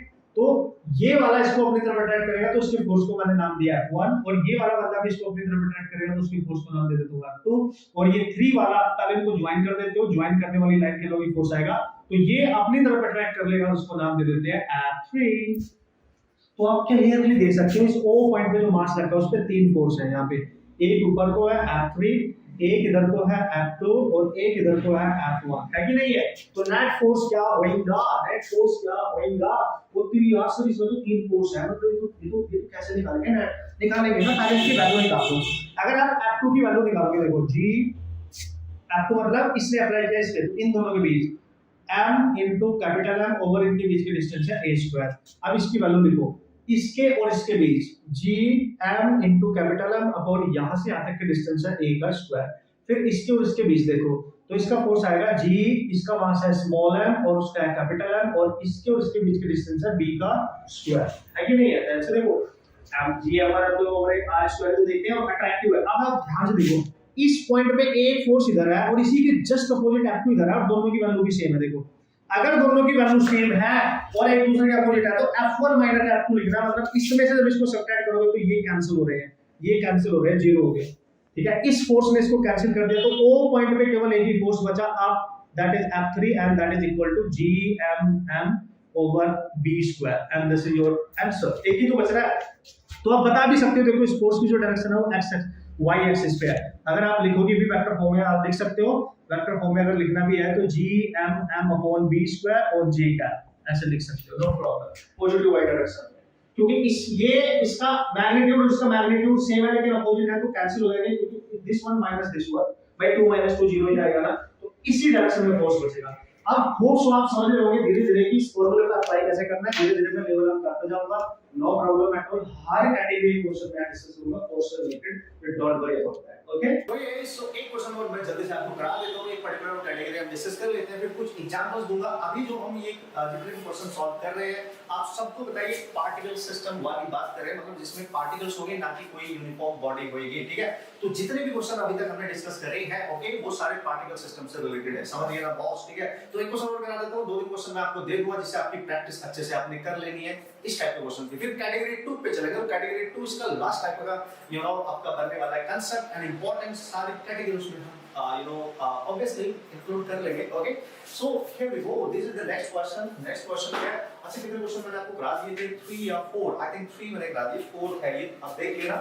So this is example number 4, okay sir। तो इसमें क्या होगा सर, देखो बिल्कुल जैसे कि मैंने आपको बताया था, इस चैप्टर को पढ़ने के बाद औसम तरीके से आपके माइंड में कांसेप्ट क्लियर हो जाने चाहिए, क्योंकि इलेक्ट्रोस्टैटिक में भी आपकी बहुत ज्यादा हेल्प करने वाला है बॉस, ठीक है। तो क्या है सर कहानी कुछ इस प्रकार है बॉस की, दीजिए यू नो ट्रायंगल, अगर मैं इसके हर वर्टेक्स पे एक मास रख दूं, एक मास मैंने यहां पे रख दिया, पार्टिकल मास की बात कर रहे हैं फिलहाल, ऑल दे आर पार्टिकल्स, ठीक है ना। So each mass having you know each particle having same mass, maybe different हो सकता है, बट मैं यहाँ पे चूंकि आपको कैलकुलेशन करना सिखा रहा हूँ तो मैं सेम मास लेके ही चल रहा हूँ। तो इसका जो मास है वो m है सर, इसका मास भी m है, इसका मास भी m है, and you can see now here each mass is kept on the vertex of the triangle, and the triangle equilateral ले लेते हैं, तो मतलब हर साइड इसकी a होने वाली है। तो obviously आपने अगर इस टाइप के क्वेश्चन डेफिनेटली किए होंगे तो मैं आपको पता चलने वाला मैं क्या करने वाला हूं इसमें, ठीक है। तो जैसे कि मैंने आपको बताया था कि जिस पर्टिकुलर पार्टिकल पे फोर्स पूछेगा उसकी पिटाई होनी है, उसको छोड़ के बाकी जो बचे उतने फोर्स वहां पे काउंट कर लेने हैं, उनका रिजल्टेंट निकालना है, बस यही तो प्रोसेस है, ठीक है। चलो भाई देखो, सपोज करो कि ये वाला जो पार्टिकल है ना, बस ये वाला जो मास है, ये ए पॉइंट पे इसके वर्टेक्स ए है, ये बी है, ये सी रखा हुआ है। हमारे से पूछा जाएगा find net force on particle, ठीक है, उस पार्टिकल पे कैप, ठीक है, कैप एट पॉइंट, आप ऐसे मान लेंगे ए पॉइंट पे जो रखा हुआ है उस पे नेट फोर्स निकालो कितना निकल रहा है। तो because of this is the force due to the mass, this is the force between the two masses, so that's the gravitational force obvious है बॉस, ठीक है। तो आप क्या करेंगे, यहां पर नेट फोर्स निकालना है। तो आप जब इसमें नेट फोर्स निकालेंगे, इसको छुपा लो, तो उसको पीटने वाले लोग कितने हैं, 1 2, तो दो फोर्स लगेंगे इसके ऊपर, समझिए। और हमें पता है दोनों, ये वाला जब फोर्स अप्लाई करेगा ये भी अट्रैक्ट करके मारेगा, ये भी अट्रैक्ट करके मारेगा। ये मैंने आपको बता रखा है, जब भी ग्रेविटी का फोर्स आएगा वो अट्रैक्ट करके उसको पीटेगा, ठीक है। तो चलो भाई, इस पे पहले मैंने आपको बताया था, इसकी वजह से जब निकालोगे तो इन दोनों को ज्वाइन करने वाली लाइन ये है, और मैंने आपको बताया था कि जो फोर्स है वो दोनों को ज्वाइन करने वाली लाइन पे ही एक्ट करेगा।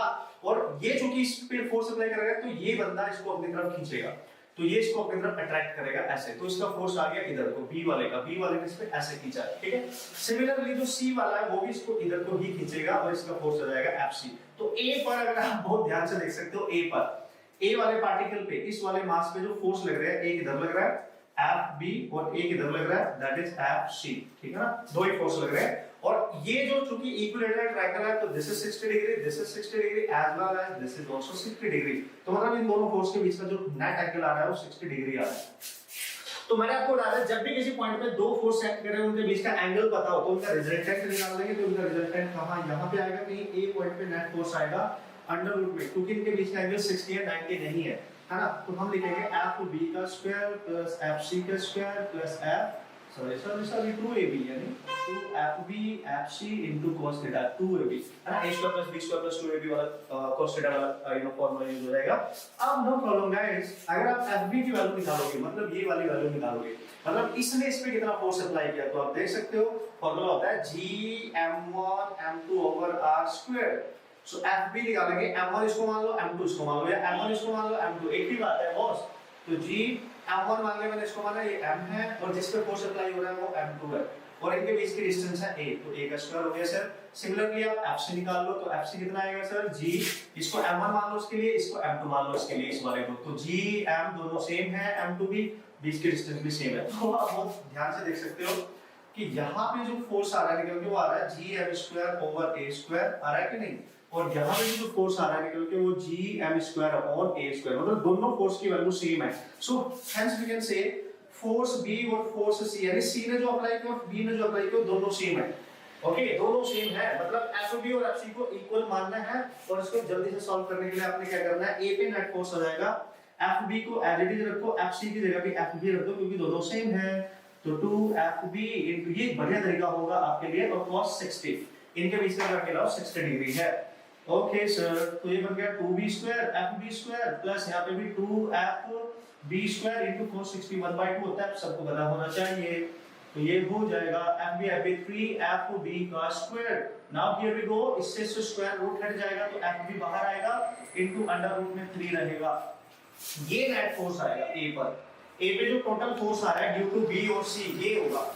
FB की वैल्यू पुट कर दो यार, क्या बात कर रहे हो यार, FB की वैल्यू पुट कर दो। तो FB पे A पर जो नेट फोर्स आ रहा होगा वो क्या होगा sir, under root 3 into FB, FB आया था ये Gm square upon a square, मतलब A पे एक्ट करने वाला नेट फोर्स किसी एक पार्टिकल के फोर्स का रूट 3 टाइम्स ज्यादा है, रूट 3 टाइम्स ज्यादा है, आप देख सकते हो, ठीक है।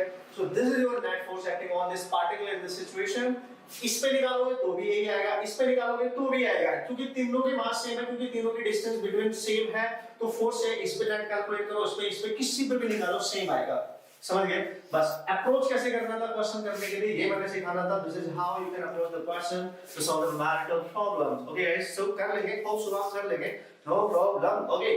अब दोस्तों मैं कुछ एग्जांपल्स आपके वास्ते दे रहा हूं, उसके बाद टाइप 2 कैटेगरी पर मैं एंटर करूंगा, जिसमें भी आपको क्वेश्चन सॉल्व करने आने चाहिए उस टाइप के। अच्छा, उसके बाद एक क्वेश्चन और करके दिखा देता हूं, डोंट वरी, एक और करके दिखा देता हूं, क्योंकि मेरे को याद आ गया रैंडमली कि वो भी कर लेना चाहिए, ठीक है, वो भी जरूरी है, क्योंकि उस टाइप के क्वेश्चन भी देखे गए एग्जाम में आ चुके हैं, ओके।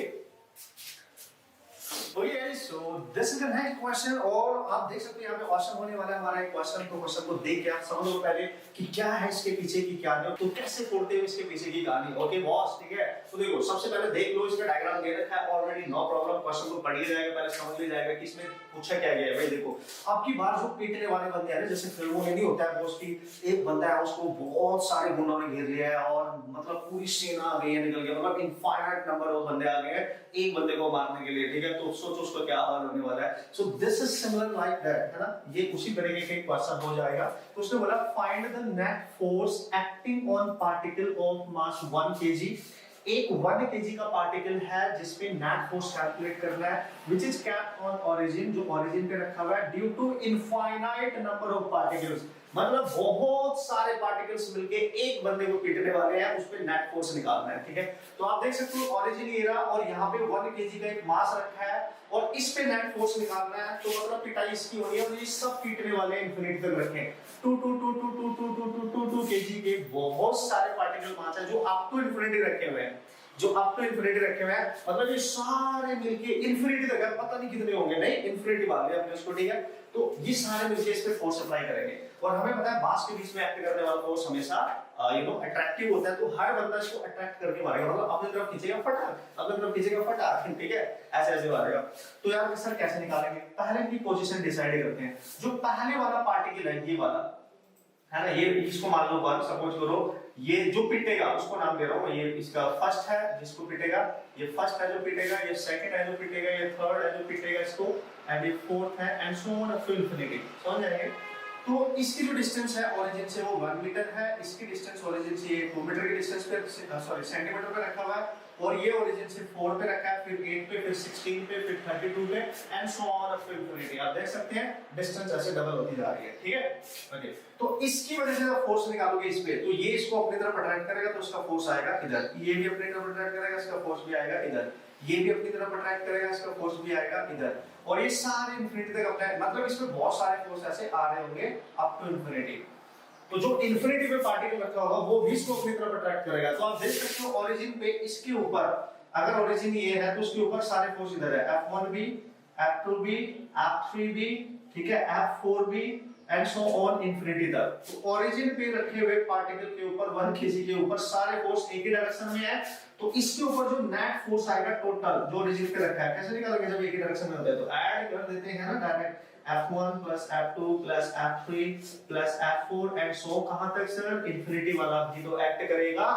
तो सब की वैल्यू पुट करो, ऐड करो, आंसर करो, सब की वैल्यू पुट करो, ऐड करो, आंसर करो। क्या बात कर रहे हो। सो मैं क्या लिखने वाला हूं बॉस, तो सबसे पहले वाले का फोर्स क्या होगा, यानी ये जो 2 kg है इस पे कितना फोर्स अप्लाई करेगा, तो इसका और इसका मास और इनके बीच की डिस्टेंस।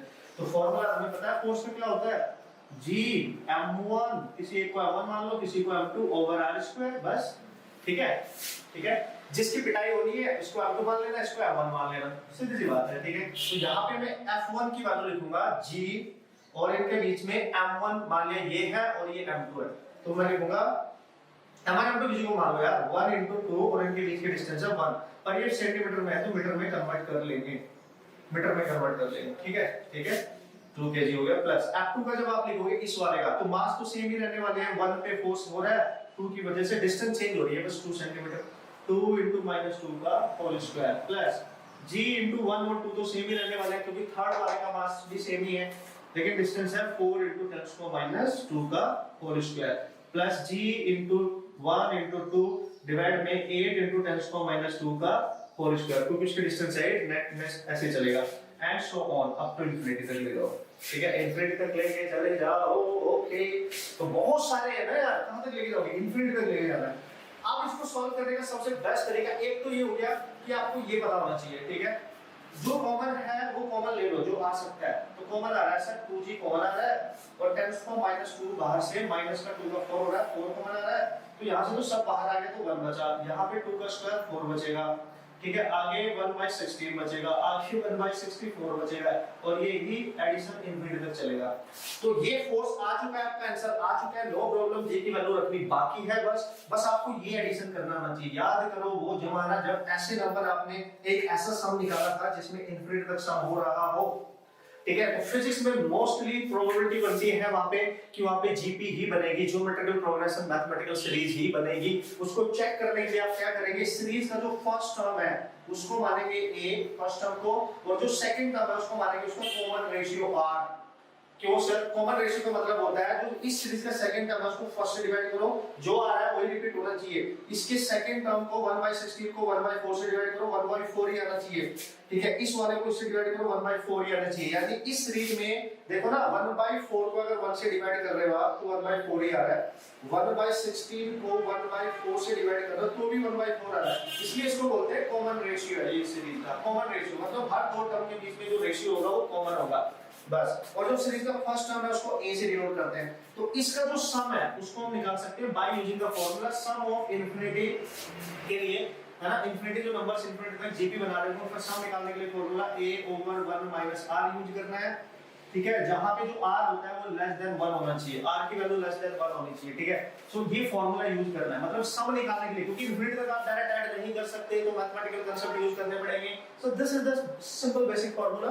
तो इसको एज इट इज लिख दो 2g/10⁻⁴ इनटू, यहां पे आप इसकी जगह लिख दोगे a/1 - r।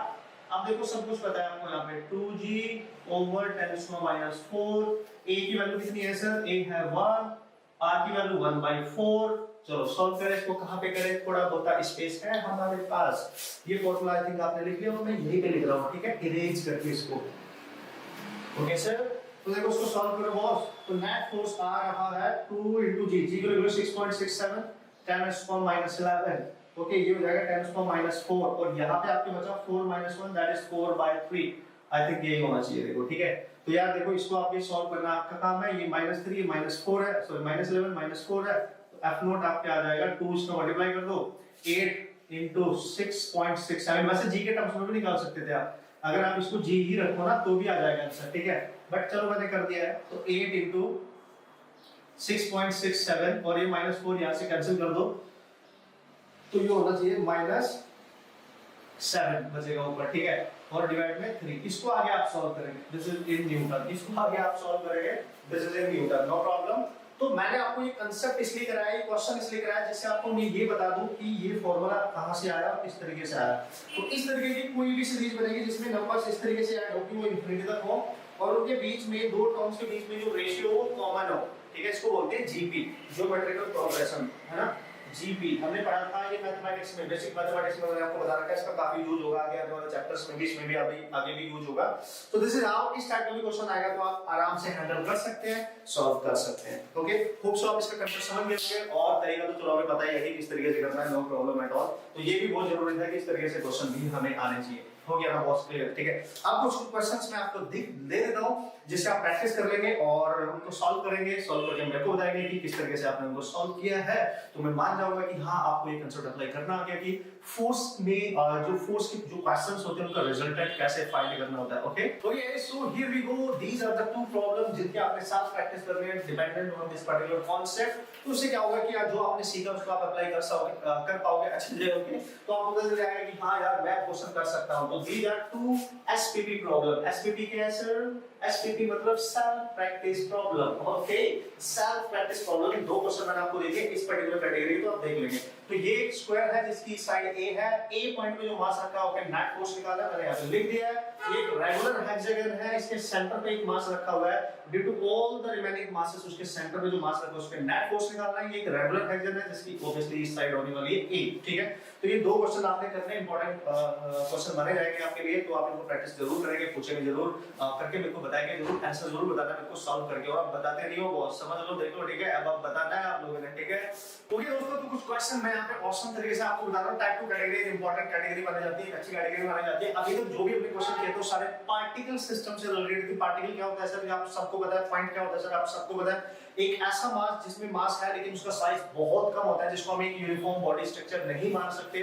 ठीक है, पार्टिकल मानेंगे जैसे अगर हम जैसे हम आसमान में तारों को देख रहे हैं, ठीक है, स्टार्स को देख रहे हैं, सन को ही देख रहे हैं, छोटा सा नजर आता है लेकिन बहुत बड़ी बॉडी है, हमारे अर्थ से भी बड़ी बॉडी है सन तो। ठीक है, तो इस तरीके से जब हम दूर से, जैसे तुम्हारे घर से कोई पेड़ बहुत दूर है बिल्कुल आपको छोटा सा नजर आता है, तो पार्टिकल बन जाता है। ठीक है, जिसका साइज मिनिमाइज हो जाए। ठीक है, तो यहाँ पे टाइप 2 प्रॉब्लम में बात करने वाला हूँ, मास डिस्ट्रीब्यूशन इज कॉन्टिन्यूअस। जब मास डिस्ट्रीब्यूशन आपका कॉन्टिन्यूअस होगा तब किस तरीके से इस फोर्स को कैलकुलेट करेंगे, या force due to uniform body, जब भी वो किसी पर्टिकुलर बॉडी का नाम का यूज करेगा, स्फीयर बोलेगा, रॉड बोलेगा, रिंग बोलेगा, कुछ भी बोल सकता है, ठीक है। एक बॉडी होनी चाहिए उसके पास जिसमें यूनिफॉर्म टाइप का मास डिस्ट्रीब्यूशन होना चाहिए, ठीक है, कॉन्टिन्यूअस मास डिस्ट्रीब्यूशन होना चाहिए। तो उस केस में क्या करेंगे, तो सबसे पहले मैं यहाँ पे करने वाला हूँ एग्जांपल नंबर 1। एग्जांपल नंबर 1 लेना हूं, ड्यू टू सॉलिड स्फीयर, ठीक है, सॉलिड स्फीयर जिसका मास होगा m और रेडियस होगी समथिंग r। तो कैसे क्वेश्चन आएंगे सर, देख लो भाई। देखो सपोज करो क्वेश्चन नंबर 1 मैं इसी तरीके से सिखा दूंगा आपको, आप टेंशन नहीं लेने का, क्वेश्चन कैसे आएगा आपको पता चल जाएगा, ठीक है, okay. So this is your body, question number 1। हर चीज आपको बेहतरीन तरीके से समझ आनी चाहिए।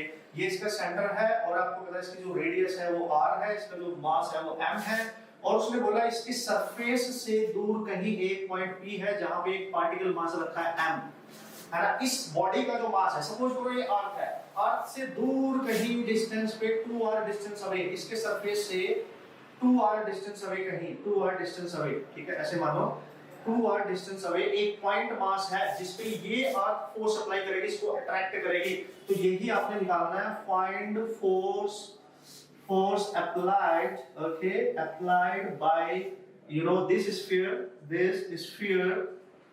at a particle mass या point mass, ठीक है, cap as shown in figure। आप समझ जाएंगे, बाकी मैंने आपको समझा तो दिया ही है, चलो लिख दिया मैंने, ओके। तो यार इसकी वजह से इस पार्टिकल पे कितना फोर्स एक्ट कर रहा होगा वो निकालना है। अब ध्यान से समझो, न्यूटन लॉ के अकॉर्डिंग यूनिवर्स में किसी भी दो मास के बीच में हमेशा एक पार्टिकल मास के बीच में, पॉइंट मास के बीच में एक अट्रैक्टिव फोर्स एक्ट करता है। तो हम निकाल सकते हैं न्यूटन ग्रेविटेशनल लॉ फार्मूले से, ठीक है। बट यहाँ पे प्रॉब्लम इज दैट ये एक बॉडी है, ये एक पार्टिकल है, इसका साइज नेग्लिजिबल है, ये पॉइंट मास या पार्टिकल है, ये एक बॉडी है। तो जब आप यहाँ पे इस फॉर्मूले को अप्लाई करोगे F = G m1 m2/r², तो ये दोनों मास है आपको पॉइंट मास मानने पड़ते हैं, पॉइंट मास के लिए ही वैलिड होता है ना। तो यार सर ये तो बॉडी है, इसको क्या करेंगे, तो इसका सारा मास हम इसके सेंटर पे कंसंट्रेट कर लेंगे और डिस्टेंस इसके सेंटर से इस पॉइंट तक ली जाएगी।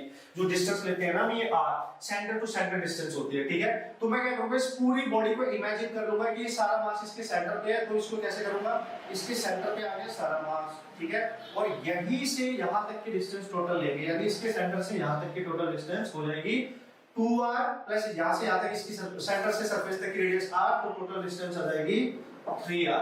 अब समझ गए होंगे आप इजीली, ठीक है। तो देखो ये पूरी अर्थ का या पूरी स्फीयर का मास यहाँ पे आ गया और इसके सेंटर से लेके यहाँ तक की टोटल डिस्टेंस 3r यानी स्मॉल r की वैल्यू मिल गई है। तो ये इसको अपनी तरफ अट्रैक्ट करेगी by the force of gravity. तो हम ये निकाल सकते हैं, क्योंकि ये करेगी तो ये भी करेगी, तो फोर्स तो सेम ही रहता है। F हम निकाल सकते हैं G m1 m2/r²। इसी बात का आपने बस ख्याल रखना है, ठीक है, इसी बात का आपने ख्याल रखना है। तो इसको मान लो सपोज करो ये मास m1 है और ये मास जो है m2 है, किसी को m1 किसी को m2 मान सकते हो। तो भाई देखो, the force applied by the sphere on this particle, this is the force, तो G into m capital into small m over बीच की डिस्टेंस 3r का स्क्वायर। तो यही आपका आंसर है दोस्तों, G capital M small m over 9r का square. This is your answer, ठीक है।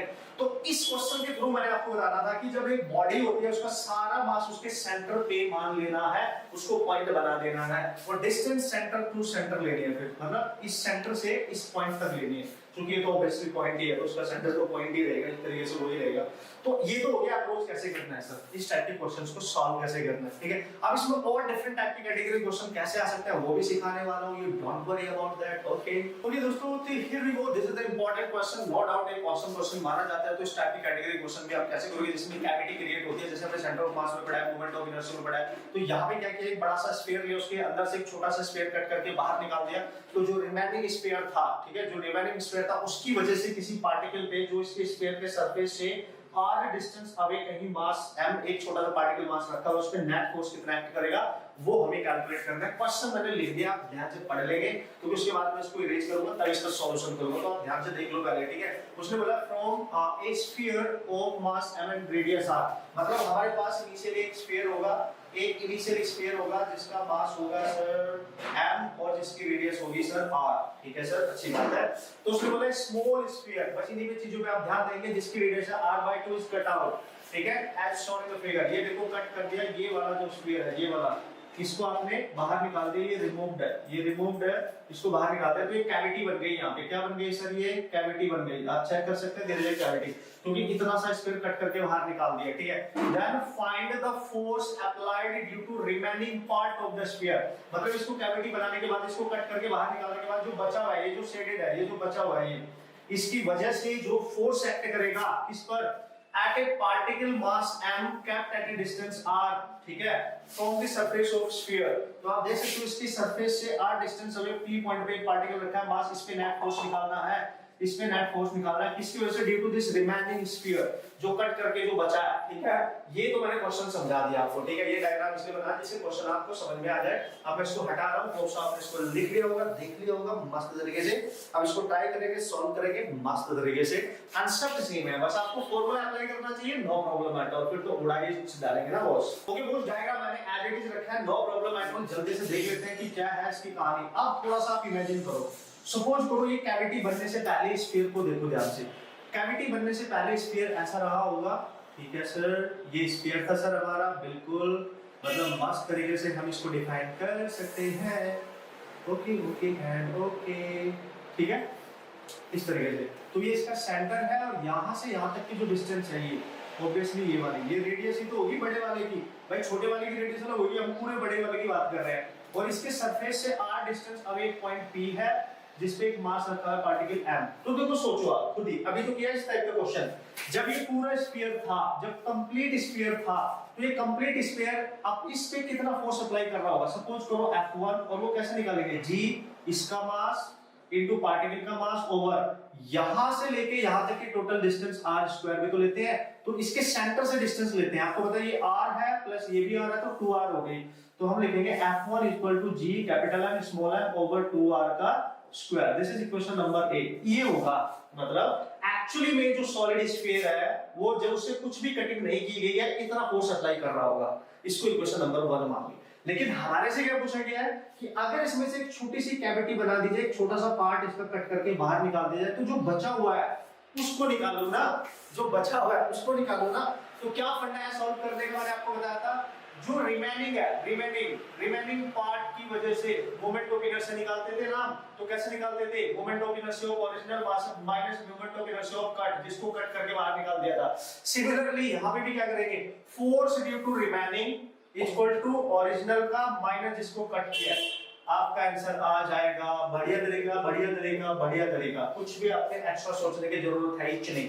तो ओरिजिनल का फोर्स आप निकाल चुके हो, ये रहा सर, ये ओरिजिनल मान लो उसको, ओरिजिनल बॉडी का जब वो ओरिजिनल थी, और जिसको कट करके निकाला है अब उसकी वजह से निकालना है, जिसको कट करके तुमने बाहर निकाल दिया। तो यहाँ सर वो तो ये है रिमूव्ड वाला, तो ये है ये वाला अंदर वाला, ठीक है। इसको आपने कट करके बाहर निकाल दिया ये वाला, तो इसका सेंटर कहीं यहाँ होगा, और ये जो बॉडी होगी ये छोटी सी है। अगर मैं ध्यान से देखूंगा ये छोटी सी जो होगी, इसको मैं इसी के नीचे जस्ट यहाँ पे बना रहा हूँ ऐसे। आप समझेगा तो मजा आएगा, आपको फील आएगा कि ये चल क्या रहा है। तो इसी को मैं यहाँ पे प्रोजेक्ट कर रहा हूँ, ठीक है, इस तरीके से, ठीक है, ये रहा। और इसका सेंटर ये O डैश मान लेते हैं, O डैश, ठीक है। तो ये वो है जिसको कट किया है, ये वो है जिसको कट कर दिया है हमने, जिसको बाहर निकाला है। तो अब पार्टिकल इस सरफेस से कितनी दूर है सर? यहाँ पे है सर P पॉइंट पे, जिसमें मास m है, ये डिस्टेंस आ रहा है। तो इसके सेंटर से डिस्टेंस कितनी होगी? तो इसकी रेडियस इक्वल हो गया r/2, ठीक है ना। ये उसका सेंटर है जिसको कट किया बाहर, ये तो ओरिजिनल है, ये उसका सेंटर है। तो इसके सेंटर से नेट डिस्टेंस कितनी होगी जो ये भी फोर्स अप्लाई करेगा? r2 r प्लस r/2, यानी this one is the 3r/2। तो मतलब जिसको रिमूव किया आपने कट करके, जिसको बाहर निकाल दिया है, अगर उसको वापस में यहाँ रख दूं तो वो कितना फोर्स अप्लाई करेगा? वो वाला यहाँ पे। तो ये बंदा चूंकि फोर्स अट्रैक्टिव होता है, तो ये वाले मास हमें नहीं पता कितना है, m डैश, ये इसको अपनी तरफ अट्रैक्ट करेगा by the force of Fc के नाम से लिख दे, क्योंकि इसको कट करके बाहर निकाल दिया था हमने। तो अब क्या करेंगे सर? देख देख देख देख देख, अब हम इसको निकालेंगे, अब हम इसको कैलकुलेट करेंगे। देखो कैसी भाई, तो हम निकालेंगे F ड्यू टू कटिंग वाला स्फीयर, G कटिंग वाले स्फीयर का मास m डैश इनटू जिस पे फोर्स अप्लाई हो रहा है वो, और उनके बीच की डिस्टेंस, बीच की डिस्टेंस कितनी है सर? 3r/2, और उसका क्या करना है? Whole square. तो भाई m डैश अननोन है यहाँ पे, जिसको कट करके आपने रिमूव किया, मतलब बाहर किया है, हमें क्या पता उसका मास कितना था, बट हम निकाल सकते हैं ना ये मास किस में एग्जिस्ट कर रहा है? स्फीयर है। स्फीयर में मास कहाँ एग्जिस्ट करता है? वॉल्यूम में। तो वॉल्यूम मास डेंसिटी का यूज करें, क्योंकि यूनिफॉर्म डिस्ट्रीब्यूशन है, तो वॉल्यूम मास डेंसिटी का आप यूज कर सकते हो नॉर्मली। तो यहां से देखो कैसे, टोटल मास था जब तो पूरे वॉल्यूम में था स्फीयर के पाई आर क्यूब रेडियस इसका वॉल्यूम था। अब मास रह गया m डैश जिसको कट करके बाहर निकाला तो उसका वॉल्यूम लिख दो 4 पाई 3 उसकी रेडियस है r/2 का क्यूब। और आप देख सकते हो पूरा कैंसिल तो m डैश यहां से निकल के आएगा m/8 यानी जिसको आपने कट करके बाहर निकाला है वो ओरिजिनल मास से m/8 यानी 1/8 फैक्टर से कम हो जाएगा। आप देख सकते हैं ठीक है ना। सो ये निकाल लेना यार r क्यूब तो कैंसिल हो जाएगा 2 का क्यूब जाएगा इसके नीचे आएगा ना m डैश नहीं आ जाएगा आपका ठीक है। तो आप यहाँ पे m डैश लिख सकते हो तो fc आ जाएगा sir g into m dash आ गया m/8 और नीचे पहले से कितना है 9 और 4 into r square into small m 4 का ये कैंसिल हो जाएगा तो fc आ गया sir g capital M small m into 2 into 9 that is 18 r square। This is the force applied by the small sphere which is cut out है ना। ये उसका फोर्स है जिसको कट करके बाहर निकाल दिया। तो इसको उठा के और ओरिजिनल को उठा के यहाँ रख दो, जो रिमेनिंग है जो बचा हुआ है उसका फोर्स आ जाएगा कि वो कितना फोर्स अप्लाई करेगा। आसान प्रोसेस है, बस आपको कंसेप्ट समझ में आना चाहिए, अप्लाई करना आना चाहिए। पुट करो देखो यहाँ पे तो क्या करेंगे सर, ये पहला आया था Gmm/4r² और ये जो कट वाला ये आया Gmm/18r²। बाकी आप समझदार हो, एलसीएम वगैरह आप ले सकते हैं, नो प्रॉब्लम। यहाँ पे आएगा 1/4, यहाँ पे आएगा 18, ठीक है जी। और अगर इसमें से एक आप चीज कॉमन ले ले, इसको आप 36 ले रहे हैं जिससे दोनों से कैंसिल हो जाए तो यहाँ आएगा 9, यहाँ आएगा 2, ठीक है जी। तो 7 यानी 7/36 Gm/m/r/cube that is 12. This is your force which is the due to remaining sphere at this particular mass। मतलब जो बचा हुआ मास है पार्टिकल उसका स्फीयर का वो उसको अट्रैक्ट कर रहा होगा by this force को उसको अट्रैक्ट कर रहा होगा। So here we go, इस तरीके से क्वेश्चन आ सकता है, आप क्वेश्चन आराम से कैलकुलेट कर सकते हैं, नो प्रॉब्लम एट ऑल। कभी-कभी पता है कैसे क्वेश्चन आ जाता है दोस्तों, ये तो आया रिमेनिंग की वजह से। कभी-कभी क्वेश्चन पूछ लेता है कि find out the ratio of the forces which is applied by the original sphere and which is applied by the remaining sphere. तो ओरिजिनल स्फीयर का फोर्स कितना है F0, रिमेनिंग का कितना है ये रहा। तो ओरिजिनल का है Gmm/4r² और इसका कितना है Gmm/736, ठीक है।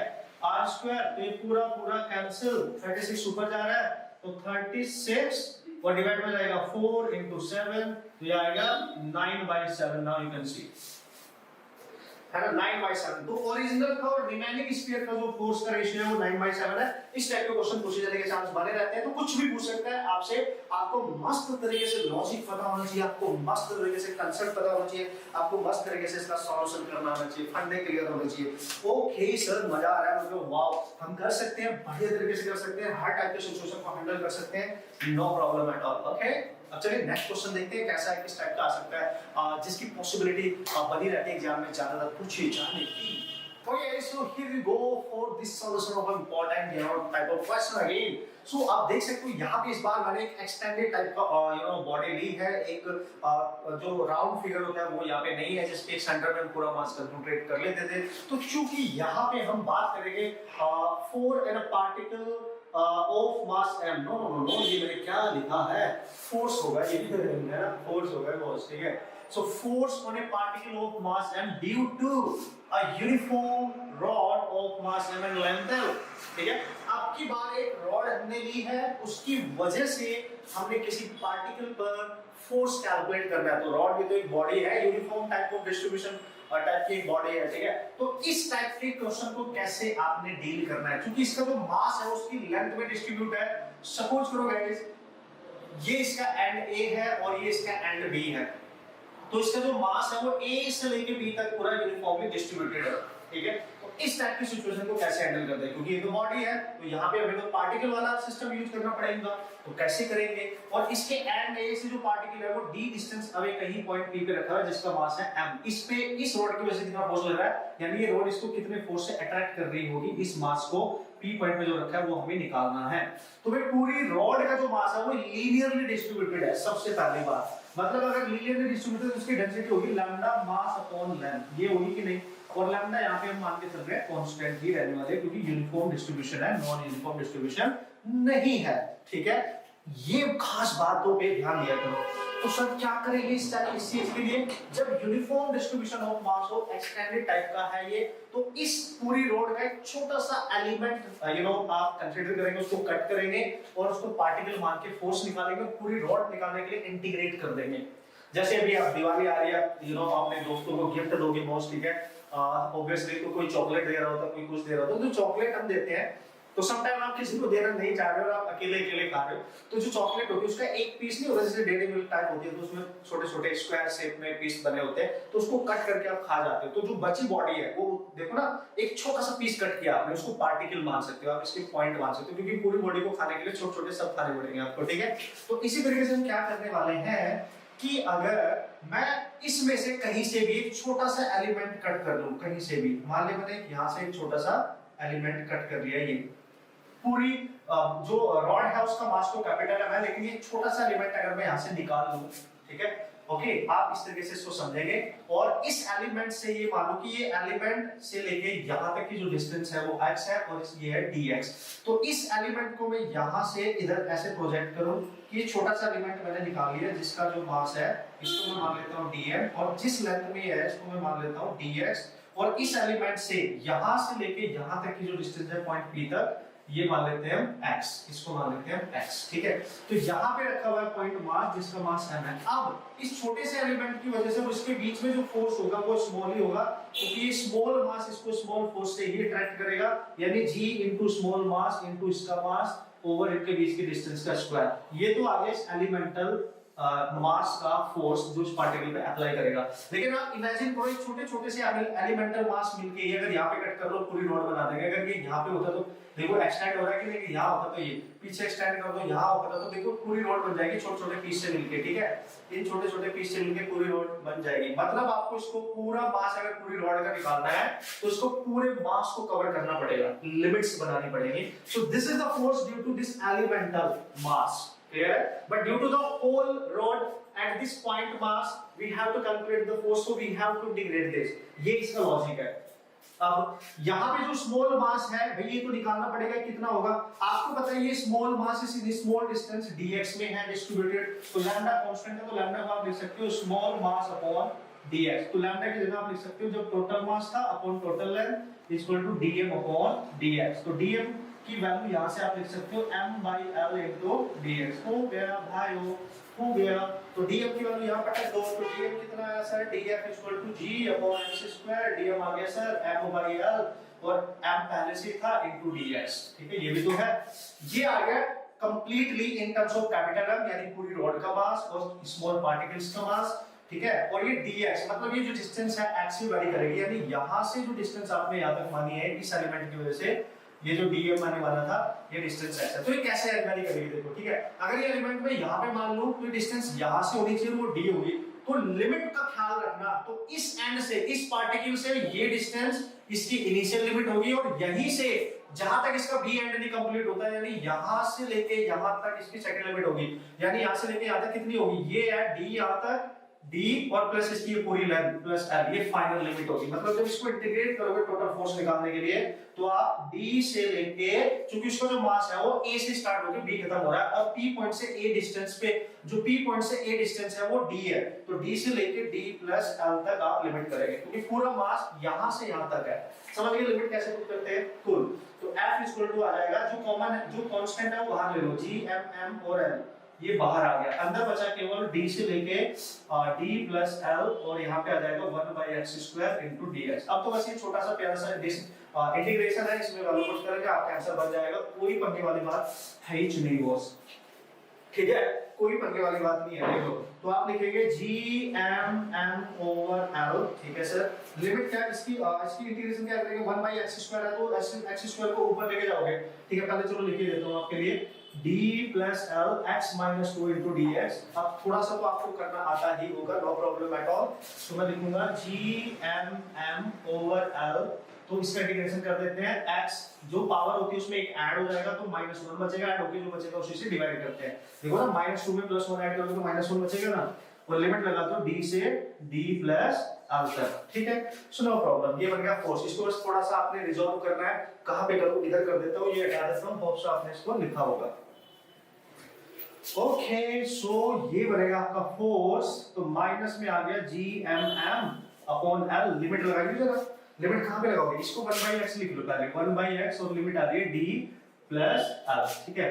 तो minus G M M upon L, तो पहले x की जगह अपर लिमिट पुट करो पूरी की पूरी, तो यानी 1/x की जगह d प्लस एल, फिर माइनस करके इसकी जगह स्मॉल ये लोअर लिमिट पुट करो तो d आ जाएगी, ठीक है जी। अब एलसीएम ले लो उसका, G M M upon L और इसका एलसीएम आएगा d इधर जाएगा इधर जाएगा, तो d माइनस एल, चूंकि इसमें मल्टीप्लाई हो तो माइनस हो जाएगी, over d into d plus L guys, ठीक है।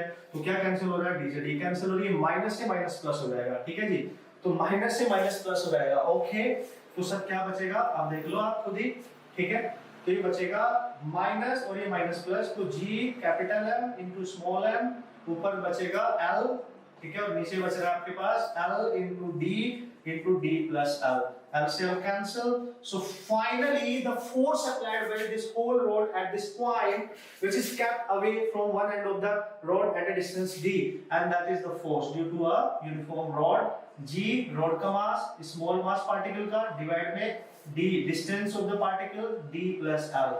This is the formula you have to remember. You can remember this directly as well in this particular situation. आप ये result भी डायरेक्ट याद रख सकते हो, no problem. ठीक है, अगर क्वेश्चन आया तो आप इसको डायरेक्ट याद रख के टिक करके आ सकते हो। तो ये रिजल्ट है डायरेक्ट ऐसे ही रहेगा, बस मास m होना चाहिए, लेंथ r होनी चाहिए, डिस्टेंस यहाँ कुछ भी ले लेगा, d ले लेगा, a ले लेगा, वो उसकी मर्जी है, कुछ भी ले सकता है।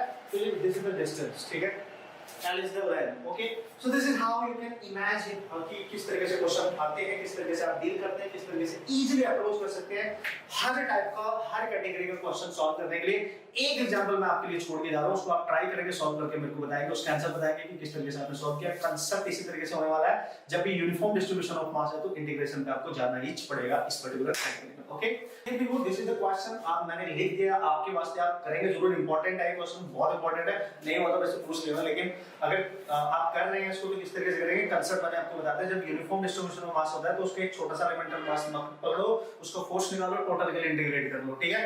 So this is the concept. तो force due to a semicircular ring of mass m and radius r, एक रिंग है, सेमी सर्कुलर है, अगर ये कंप्लीट सर्कुलर होता तो नेट फोर्स यहाँ पे कितना आना था वो तो ऑब्वियसली जीरो ही होता था, इसलिए सेमी सर्कुलर लेना होता है जिसका मास है रेडियस r है। और a particle of mass small m kept at the center, जो उसके सेंटर पे एक स्मॉल मास रखा हुआ है स्मॉल m, इस पे इस पूरे रिंग की वजह से कितना फोर्स एक्ट कर रहा होगा जो सेंटर पे रखा है, वो रिंग की वजह से इस पे जो फोर्स एक्ट कर रहा है वो हमें कैलकुलेट करना है, और ये आप करेंगे, ठीक है, ये आप करेंगे और मेरे को बताएंगे, ठीक है, ये आप करेंगे और मेरे को बताएंगे, ठीक है। अगर आपको कंसेप्ट समझ में आ गया, आपको अप्रोच करना आ गया तो डेफिनेटली आप करेंगे और डेफिनेटली मेरे को बताइए, फिर भी डिस्कस जरूर करना है, ठीक है। और तो ये था कंप्लीट एक लेक्चर, एक ऑसम तरीके से आपके पास मैंने पूरी कोशिश करी है दोस्तों आपके दिलो दिमाग पे ये कंसेप्ट पहुंचाने की यूज कैसे करना है। अब आगे वाली चीजें आपके लिए बहुत इजी होने वाली है। अगर आपको ग्रेविटेशन का एक्चुअल मीनिंग समझ में आएगा, फोर्स का कंसेप्ट अप्लाई करने आ गया तो उसके क्वेश्चन सॉल्व करने आगे आपको बिल्कुल भी तकलीफ नहीं होती, ठीक है, क्योंकि बेसिक क्लियर हो जाता है, हमारा मेन फंडामेंटल कंसेप्ट क्लियर हो जाता है, नो प्रॉब्लम। तो होप सो आप मस्त तरीके से मचा रहे होंगे, पढ़ाई कर रहे होंगे, प्रैक्टिस कर रहे होंगे, करते रहना यार। किसी भी टाइप का कोई भी डाउट आ जाए तो आप पूछते रहना, बहुत जरूरी है, डाउट आपने क्लियर करने हैं, बहुत अच्छे तरीके से आपको अपने डाउट क्लियर करते रहना चाहिए, ओके। सो मिलेंगे दोस्तों नए कॉन्सेप्ट के साथ नई वीडियो में, ओके, ऑल द बेस्ट।